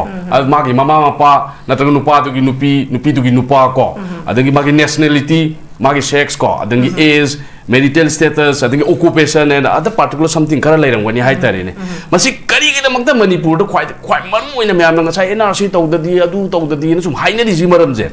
अहान पॉइंट जे कुगे अनडॉक्यूमेंटेड एंड इलीगल इमिग्रेशन हाइतारेने को मपालोमदगी चंगकपा अदगी अतोप स्टेट की चंगकपा जु हैबा सिजे अनडॉक्यूमेंट यावदा चंगकपा अदगी तुमिन हुरा लगा चंगकपा सी मैम जे NRC जिन गाथोकदुइनेबा अहान पॉइंट जे को second point the demographic changes हाइतारे डेमोग्राफिक हाइबस the when it comes to demographic is more about the population haitare ko nasai akoina yum masing khangen hengalakpa mi masing khangen hengalakpa hai is all because of the NRC neba NRC je tawba targa ding nasai population mapan dagi pharak turak da changjale ba document yaw da changjale ba immigration myam je loina khandokhi dui neba सीजी मकोई protection तो होदुई ने सी मुन्ना खंगदबने कोई अदुना ने कोई नगासागी population मसिंग ma'am हेगलकनी ma'am चंग कांद थिजन कांद दि फरक तानी खोनी गा हाइरेबा पॉइंट जे से कोई मुन्ना खंगदबने दु protection of the indigenous and local communities quietly हेने इंपोर्टेंट होइबा मरम दि कोई इंडिजिनस ग्रुप कोई येलो मी गा कन्ना नैना रही मैम जे नगासागी असोरम दि संजलकपा मैम मान कोई नगासागी मैदान न सुना जे पनबिगी दो बॉर्डर द लेबा सिंग दो मोइदि चचा उसा लोइना लैंग्वेज लोई मानरबनी न मोइना थिंग्रबरा नगा कोइ हाइरेबा क्वेश्चन जे सुमाय तो मोइगी यानाबा सुम पुसला कांददी अखोई हानगी लेजरम येलो मी कोइ नागा गी सिलनौ सिंग अदगी कोइ मैते दा अदगी पांगल सिंग दा लोइना एप पिरक तोरी नेबा सिगी पोर्ट मैम जे सी मै NRC तो बकान कोइ कंदोरी नेबा अदगी मथंग की पॉइंट दा सिटीजनशिप वेरिफिकेशन बर्मा दे चंगपुदी बर्मा हाइबा ताबनी चाइना दे चंगपुदी चाइना हाइबा ताबनी बांग्लादेश चंगपुदी बांग्लादेश हाइ ताबनेबा इंडिया दा लेबदु इंडियन की सिटीजनशिप हाइबनेबा अदुना NRC जे तौतारदी इंडिया की सिटीजनशिप नि हाइबजी मसिना वेरीफाई तौदुइनेबा नततादी मासुंगा सिटीजन इंडिया की सिटीजन नि हाइबि सुंगा यारोदुइनेबा अदुन NRC जे तुकी मते इंपोर्टेंट होयदि ngasa की बर्मा की मसा मैम लई हाइजे सिजे कोइ एनआरसी तौदा दिसि डिवोट तौबि यारक्तोरिनेबा Yes. मथंगदा कोइ electoral rolls and the political representation ngasai ki citizen nama oiba targadi magi sahi 35 surkan da koi ki संविधान na constitution na piri bana botha da bagi right ama adu ita de magi electoral role da yaura ne ngasai ki ngangna gri ba myam du laktui ni ko man electoral role da yaura ba targadi koi संविधान ung piri ma ji lep yari election da any type of election da ma lep yar adu na ni hoje koi adu gi adagi deputy chief minister gi nupa adu ni adagi adu haukip to adu mai oira me ma masa nu pi sahi mari khakta difference leiga hai ba si je koi NRC je phajana tawdabadagi moi pangchang changjal ga pangpan panjan gibduna tawrei ni sima koi protection phangdui ni ko land and resource pressure akoi ka sai lam jaga je hang hang a leira ba mayam akoi ki resource mayam ma leiri ba si gi mayam je moi na soloti changa ga sum loina occupy mathang toksala ni akoi gi resource ni season agar ni apart from that akoi gi mamang da akoi gi case mayam thokrabni any cookie tribe hairam bagi da makta adu hairam bagi da mak to ji asoli sanga iba mayam ji cookie oigera oirogera moi gi village se bamna cookie ni identify to gi tal di madu gi koi gi manipur da piri ba du ma schedule tribe ki kana ba si ji moi loi lo leire ba whereas atop country sing da di phang bana te ba si gi mayam je moi na koi gi low griber resources mayam je lohol lui duini koi occupy to griber le mayam je occupy to hol lui duini ba atugi mathakta koi future census and delimitation exercise hoje koi tamon ando juma mangda pangriba akoi gi census or ko matam da NRC je phajang niyom chuna tawita di mapani sangpa document yaw daba foreigner sing immigrant sing loina ma khando ga deport to bu tawre mo gi makhal kya gi kanu process to tawra matung da akoi census to tawta di citizen sing do aseng ba loina khangani adu da di census to da koi da problem kaim da leira roi ba adu gi mathakta hing delimitation to ko matam da oji ki 60 gi manung da tawre har ga ju adu 2030 da tawra ga ju Census to koi de kana boy na pun bagi oina pulap sala ne ba otherwise di uji koi tamudan du ju thambigri do moi gi population du hisab to ma'am changjala ko koi na census hapsan gi ba tar ga di akoi da manga ka da ba kendra sing constitution sing ma'am ju loina nei nari ne ba adu hoji ki point koi gi madam na panje gi border management in the migration from the neighboring countries ai je NRC je to pung da koi fencing to kani adagi moi asuna sangpa sing du ya da koi gi niom chum na changpa ta di kamaina koi gi moi gi deportation lai adagi koi gi permission yaw da sangba ya de khote ga hairiba mayam je phajana niyom chumna tawra ne ba adu da dinga sagi moi manager bo ga ju sangak pa ya roi ba adu koi phajana protection to hora ne ba adu maroi na koi di Burma ga ju thangnar lai ni son side ta khara madi Bangladesh ga ju thangnari ni ko adu na hairiba mayam jim toina changa ga leiraba Burma gi kangbu je toina changa ga leiraba ni na khwai dige ne important oi ba koi NRC je Manipur da kari gi makta du ki matik mayam na NRC hana tawji census hana tawbi yaroi na hai se sigi de makta ne ba si je mayam munna khangbi ba mathok ta ba loina na koi gi government na je yesterday orangoni koi gi student union gi team go unar ga tawri do adu da just moi ihodu ba phajan na ba hona ba ne ba hoji gi example da kano da aseng ba pau da Prajewal district ko koi gi deputy commissioner gi makha da IS anune anangi makhada already moi gi training pangthok loi gare ba aduna takpadi government je jibu leptri haibni da adugi mathakta akoi gi lekai akoi gi area da so dum khara idea phange hairi ba dumaine nominate to sing je mayum dagi ngan na salaga mafam de lek tra khotra ga leibagi myam wari yauri hai tare aduna takpadi mo khoina kai da support tawri no sine ba ngasagi ta monan da nandu na haira modo support haibaji support ha government support to bai ba ji sunga ya de ba si da khoi gi Assam da tawgi ba NRC gi process da ko si da clearly mention to we ba hairi ba citizenship ki NRC to ba ji khoi gi maroi na union list da central government gi thabak si di policy provide to ba guidelines sem ba adu funding to ba ne ba implementation di state ki kano ngak ta ne state ne implement to goda ba ne ba state ta decision lo goda ni assembly da phama ka da decision lo matung da center da ko chmaina NRC to organi haidana adu NRC to wise da sa gi base year gi wari ma to rei je si ju yam da khanna ba mathok da ba akoi no ji 1951 har ga asang wi di only 1951 laidana adu 1974 gi kano da to ga mo gi NRC je pang thoe ba whereas Manipur gi ji NRC 51 ji tasengna leirabra kaigumba leiram ta su kana gumba xy general mai thado khare mangan gre haibagi wari muzu leina rei ne ba maramdi adugi matam da haiba officer du kuki macha ne ba aduna mana tungi khallamaga mamdi any kuki hapa ngamai ba mi mani na ai masidi hayang koi da farak tarak kane mai thado mbe mangal lambi ya ba adu government na kari tawrge madu thina ba hona rabra akoi na Assam da pangthoina Assam du ki samana ba kanu da khoni se to biya roi ba akoi gi ju Manipur gi tongan ba framework ama semaga tawda di sunga ya roi ba adu ba tar ga di akoi ngasai karop that adigi hari information me amje kamana khungot ka dage kai ko 1951 gi record chit kai gumba lai re hai ga di well and good kai gumba lai tre hai ga di ko all electoral roll gumba chigat patai adigi land record ko adigi village record death and birth ki certificate register tawram sing mayam ji khamgala kanda conscious oiba akoi gi baseline ama tawram matungda sigi hairiba kenosida 1971 haigara 54 haigara 56 haigara whatever the information quite hena information yaw ba haitare ne sida base orgadi yarani NRC se tawba yarani haibudu government siga lairiba mayam stakeholder mayam jiga CSO mayam jiga political party mayam jiga faminer matungda assembly da decision lawra matungda center da thagar kadabne ba center da thagar ba kana center no adudi sumaina tawro sigumbugi condition sida noi ko ye hairiba NRC do tawro funding ko na tawrani ha kan tawgodabane ba moini stand suno logdana adami phanam tharaju adum harakane ba sar bimol na ibada already je ai mo da se yauri sar bimol na ibada kari harake state ki kai no ne na hairi natra ba adu khang khang da moi no je koina support tawe ji kai no sine akoina support adu di kan mama mapa je kana no mama mapa ama as a kai no oina government pai ba leader ama oina makoina akoina smai tawdana NRC je tawrani hari ba ji tawbasida akoi smai tawdana base year line ama koi dakdang phangba watpadagi akoi kana khanari thijali adu kana gumba CSO gumba na kagani stakeholder mayam na later di puthopiro pun faminer je duga baseline ama sema je duga NRC je tawrasin hai ga da bani hai bani the support of what does it mean support of ji kai no Congress ki matam da ai du puthok charake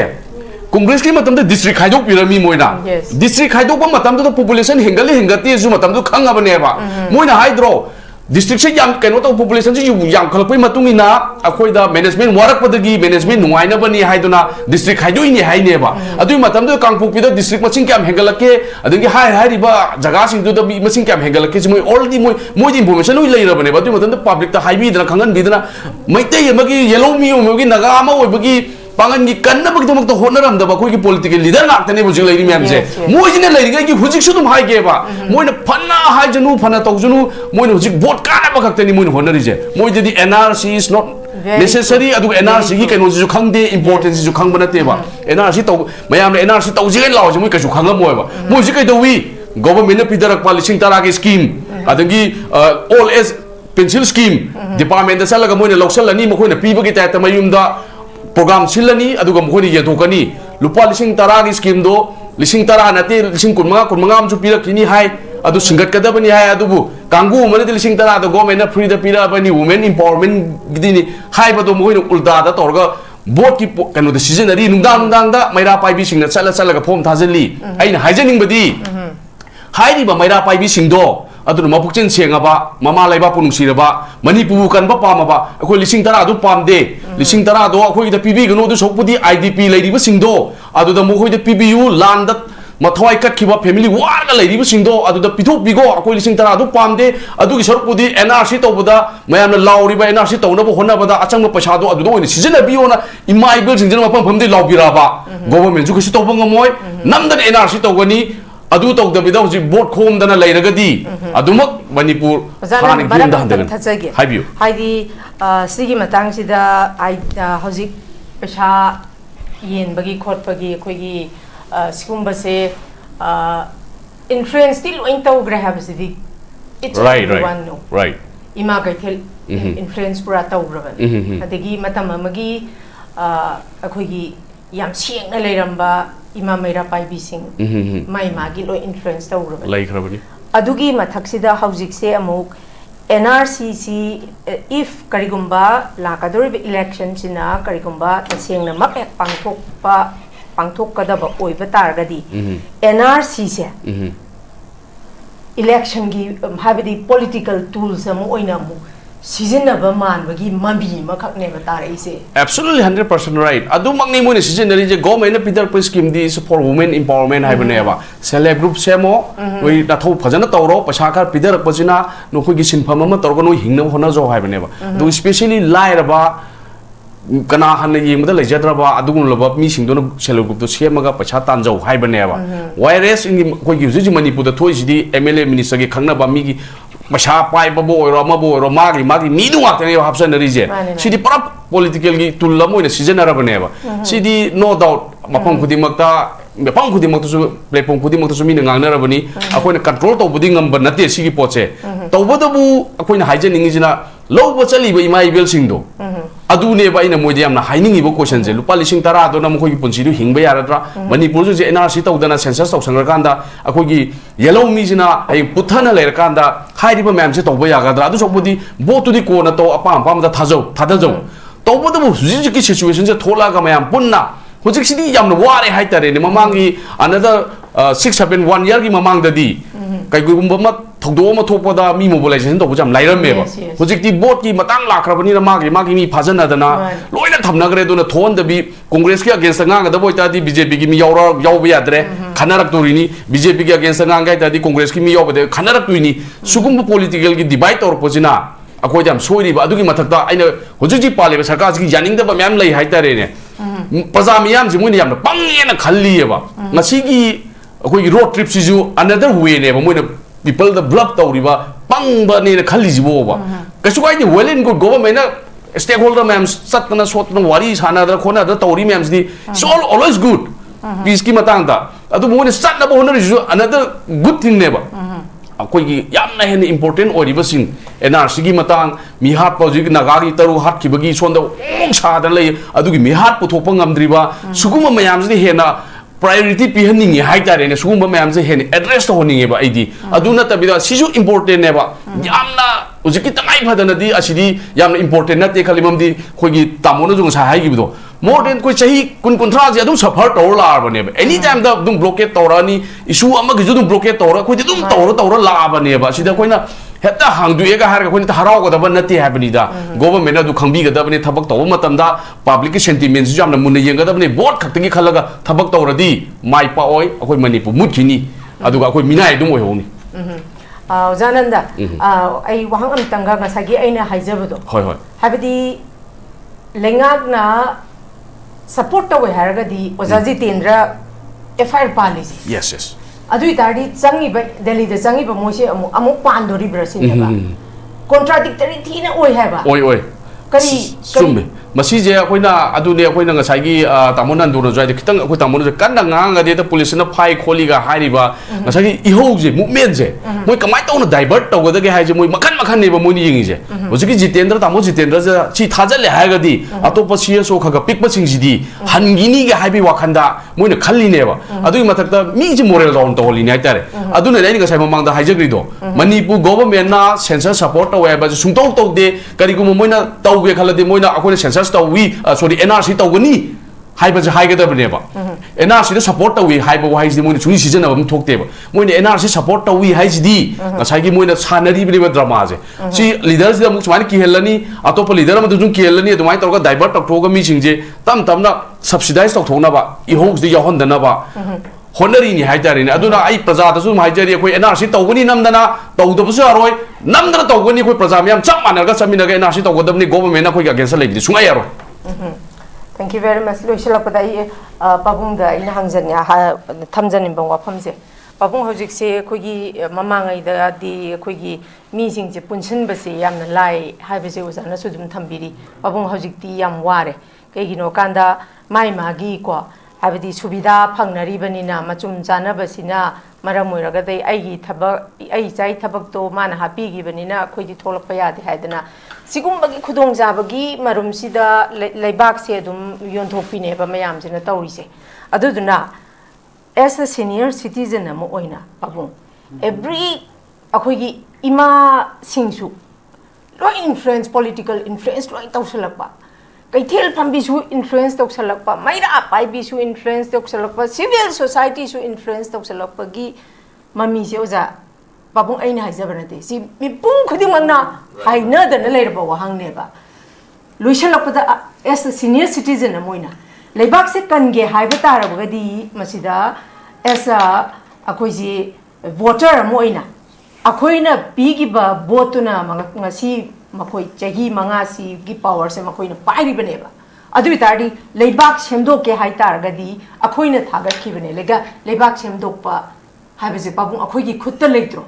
Paratam bibagi matam se yaurabane pabung. Adu betaragadi pabung. Still, how's you pau si on a so oversee the bow? Adum chieng yen bagi member ma akhui na paihali adugi paihali adagi paihali bielo aina oiri adu oiri na dum tawduna leiradi pabung kanana no sebdo kadu sibo adu pabung amtadi as a senior citizen amoina civil society influence to baman bagi mamita re sumangaire adagi ima mera paibi sing sumangaire leiriba magi party ki mandal gi keno sing sisu loi influence ta uri se china lebak se manghan bani ha se babung mayek yam lara bani babung yo ba message ang tak kan yam sumi be ma rile po se da aina ziki batang sing ngang ba ho tri da yam thamoi sok na ve na haibiri se maram de lepaki miyam gi khudong thiba abasta pyom steda koi kham ngam da bagi tham yopsalak pa sigi yam emotional wa family phongtok piris ado ji lebak sidi ai khoina phogjari sidi lebak sidi pura loire lebak si pura loire ai khoi gi manipur da maruina masing yam praja se more than 80% si sara ani suna sa phangdre pura puri ado loire na ai ko kai no sinpam amada is bai ngakang sara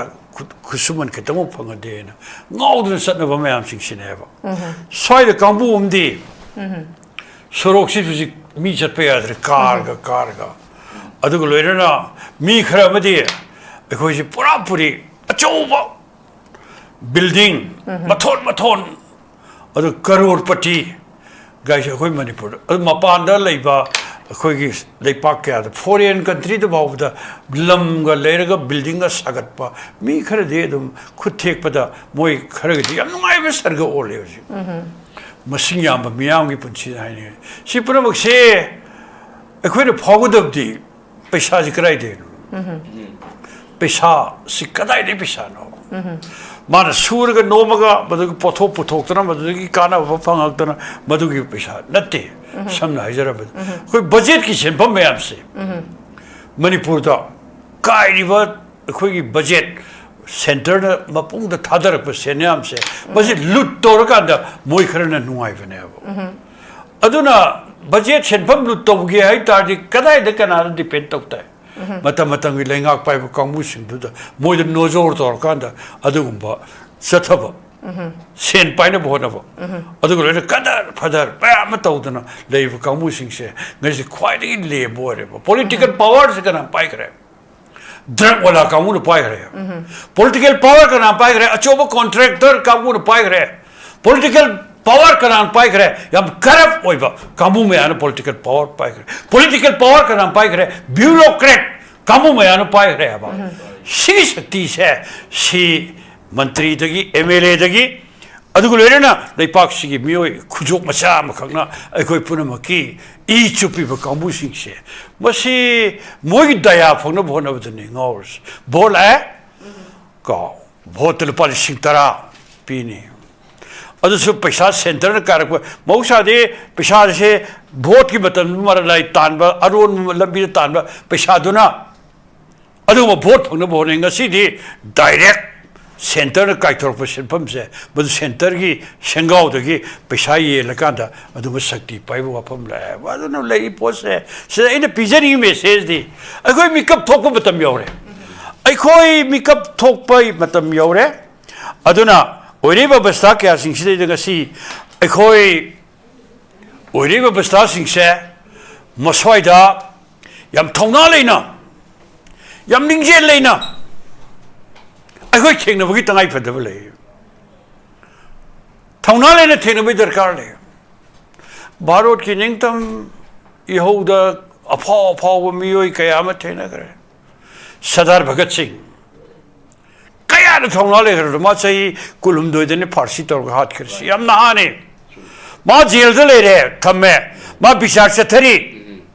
अदो British colonial rule की मायोक्ता मान थेंगनरुबदगी मासी फारसी तौरगा हालनी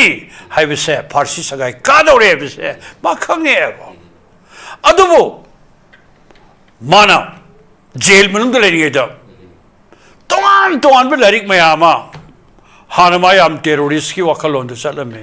ꯑꯗꯨꯕꯨ ꯚꯥꯔꯠꯀꯤ ꯑꯣꯏꯔꯛꯀꯗꯕ ꯐꯤꯕꯝꯗꯤ ꯑꯗꯨꯒꯨꯝꯕ socialist ꯁꯃꯥꯖ ꯑꯃ ꯃꯗꯨꯒꯤ ꯇꯉꯥꯏꯐꯗꯕꯗꯨꯅꯤꯀꯣ ꯍꯥꯏꯗꯅ ꯂꯥꯏꯔꯤꯛ ꯀꯌꯥ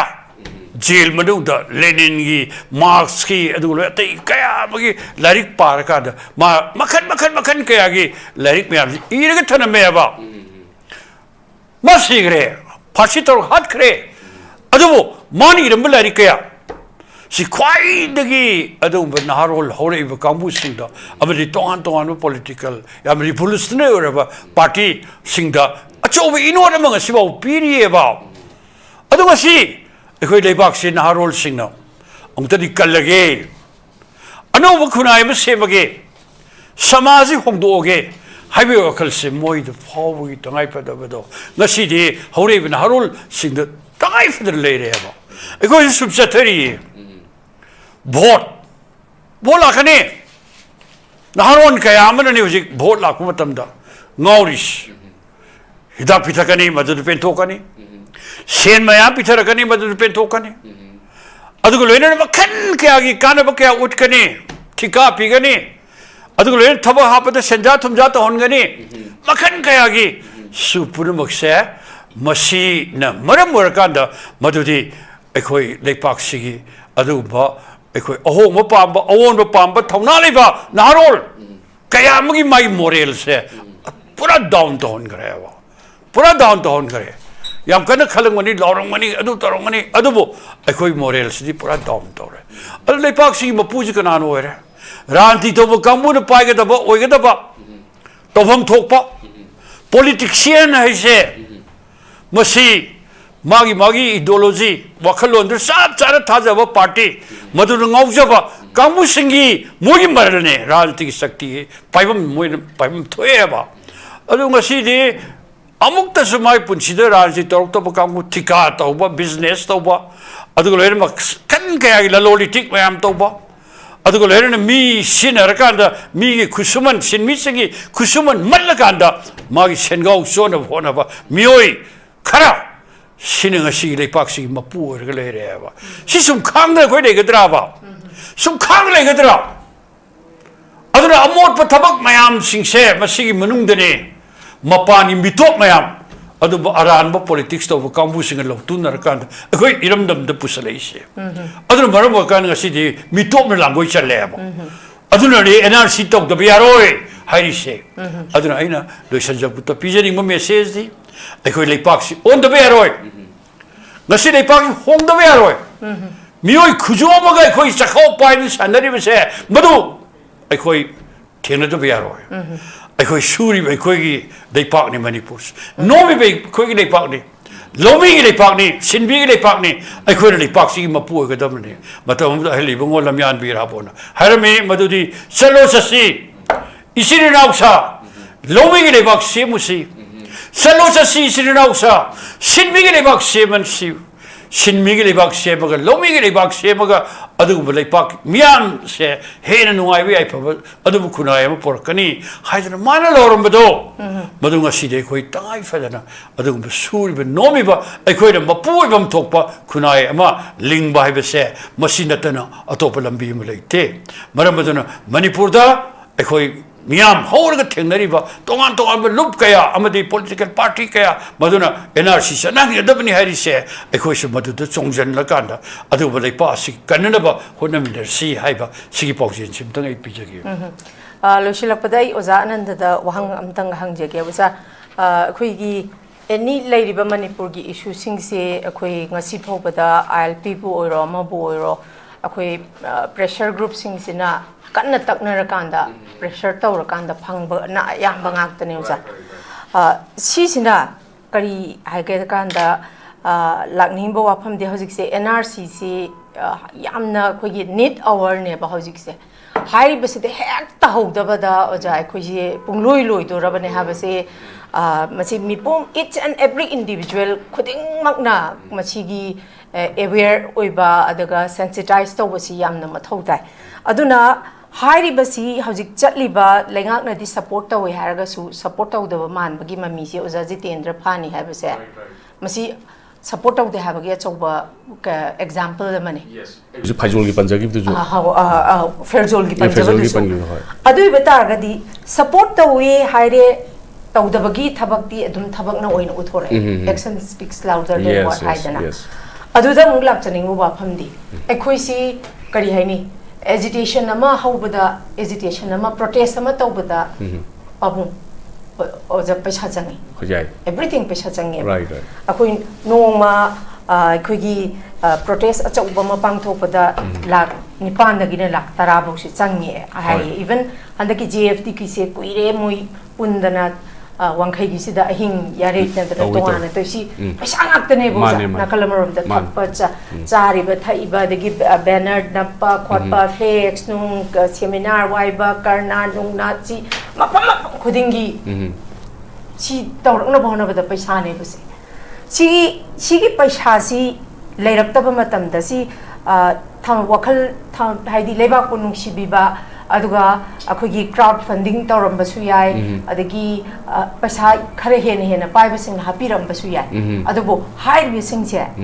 nakalamarom da koi sen leirakta ba numita sustain taw banga moi doine ba momentum se dum handagi doine right nakalamarom da ja chumi ko chumi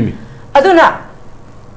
adui betagadi lenga ki maiki dagi hojik chatpi griba singji su positive response ambo piraktre na khalajeba adui taragadi akhoi makhata na ojaji tendra ningom hoina masigi wangkhai gi andro parking gi masida mayam pundana yarektana chak ising tawdana tawrise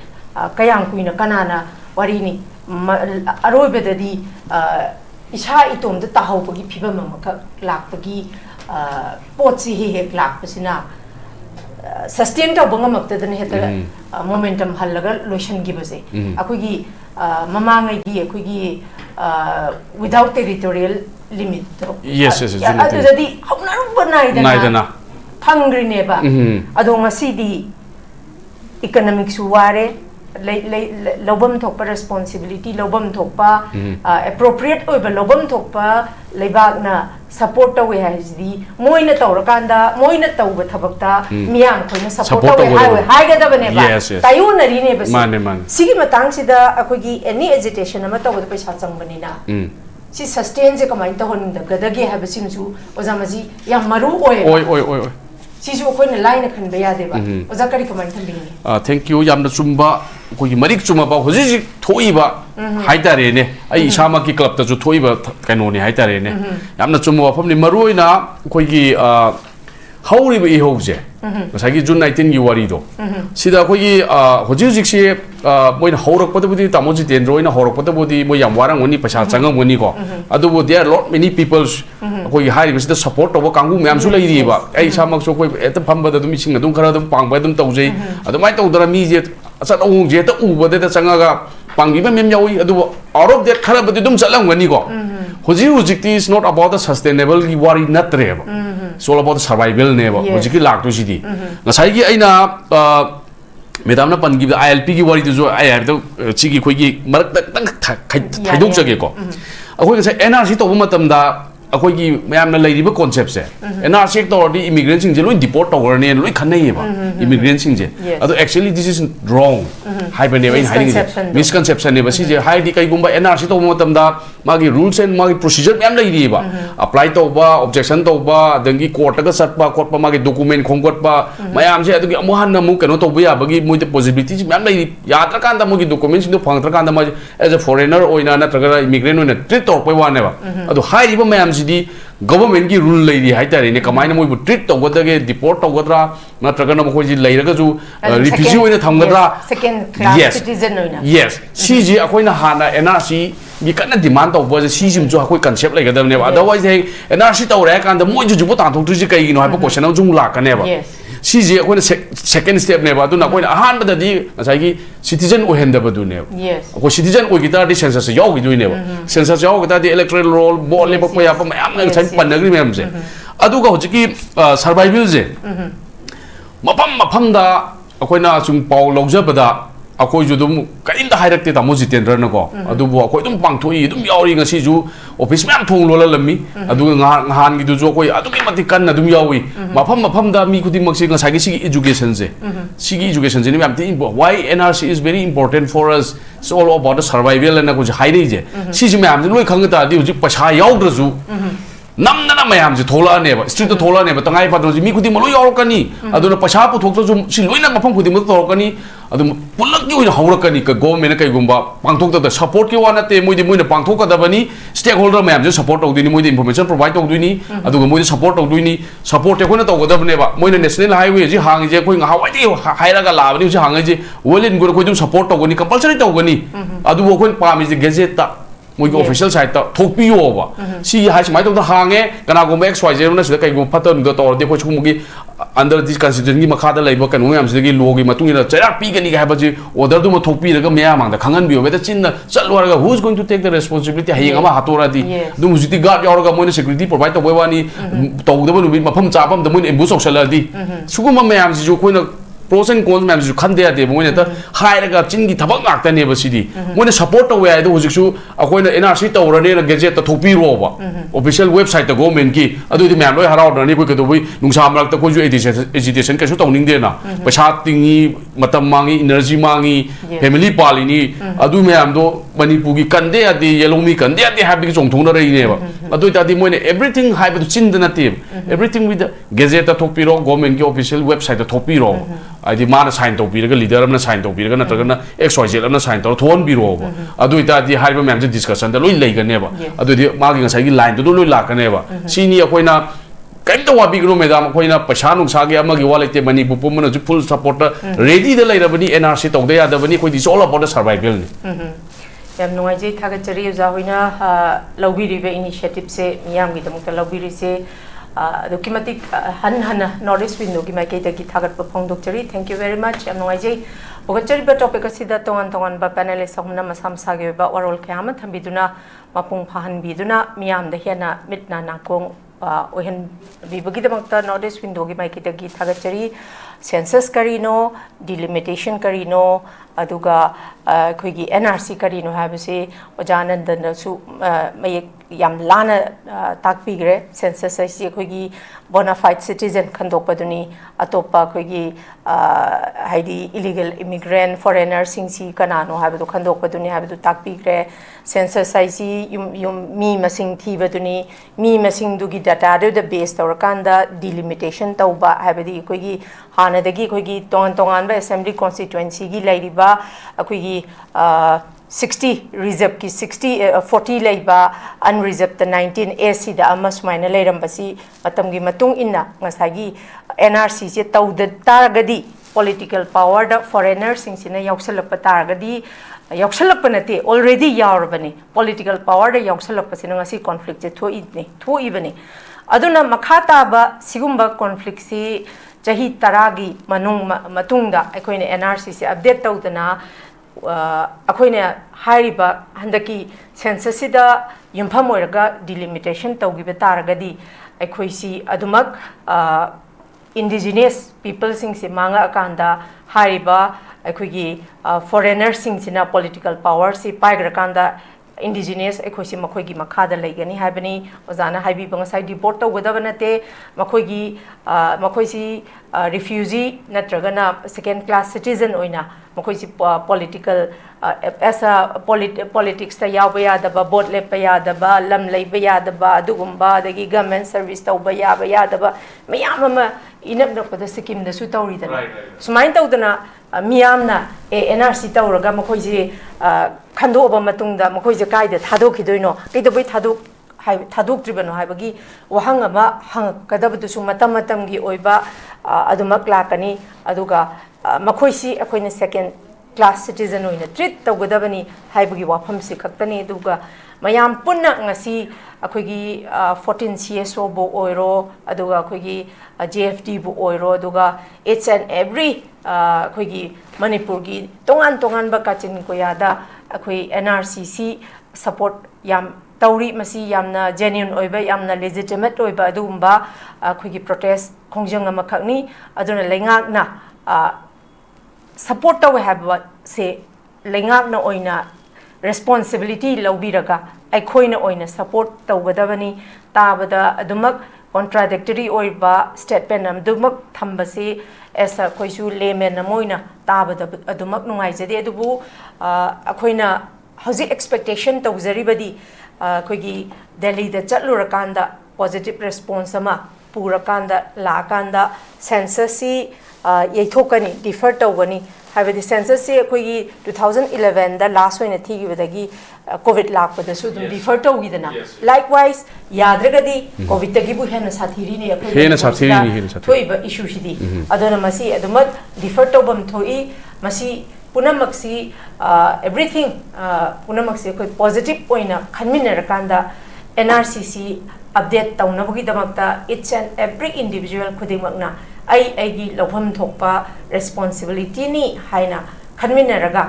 ekhoina imalebak manipur si punna matam chana amtang kanmin hosi haiba wapum je thamjaba loinana asigi oinadi ming tabiribak phai punamaki maphamdagi kainana baya thangni jari till then take care stay safe and good night.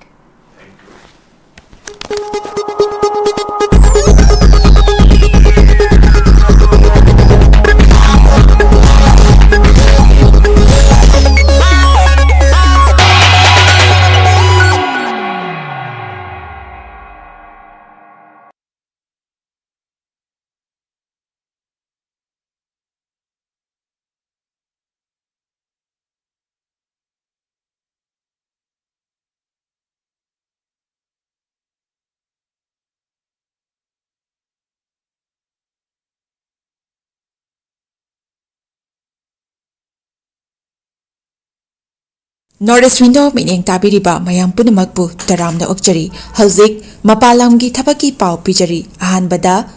athubagi oina Dubai gi warehouse worker gi thabak kauri hairiba thabak asi apply to biningba miyoisina presentable and good communication skill leibeta natana masagi chahi kunmathoi dagina kuntrataret phawbada leiba oibigadabani hairiba thabak asigi pijariba khudong chabasing adudi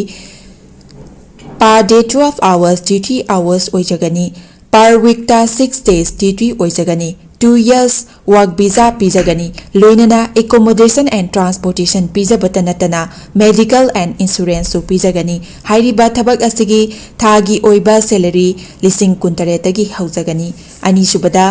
United Arab Emirates ke driver gi thabak kauri hairiba thabak asi apply to winingba miyosingna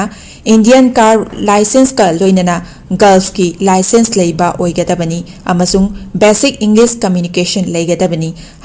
hairiba thabak asigi Indian license paibiba miyoisingi thagi oiba salary di lising yankhai dagi haujagani Gulf license paiba miyoisingi thagi oiba salary lising yankhai manga dagi haujagani ahum subada Behran Water Park ki female retail staff tara kauri hairiba thabak asi apply to biningba miyoisingna retail experience leibaga loinana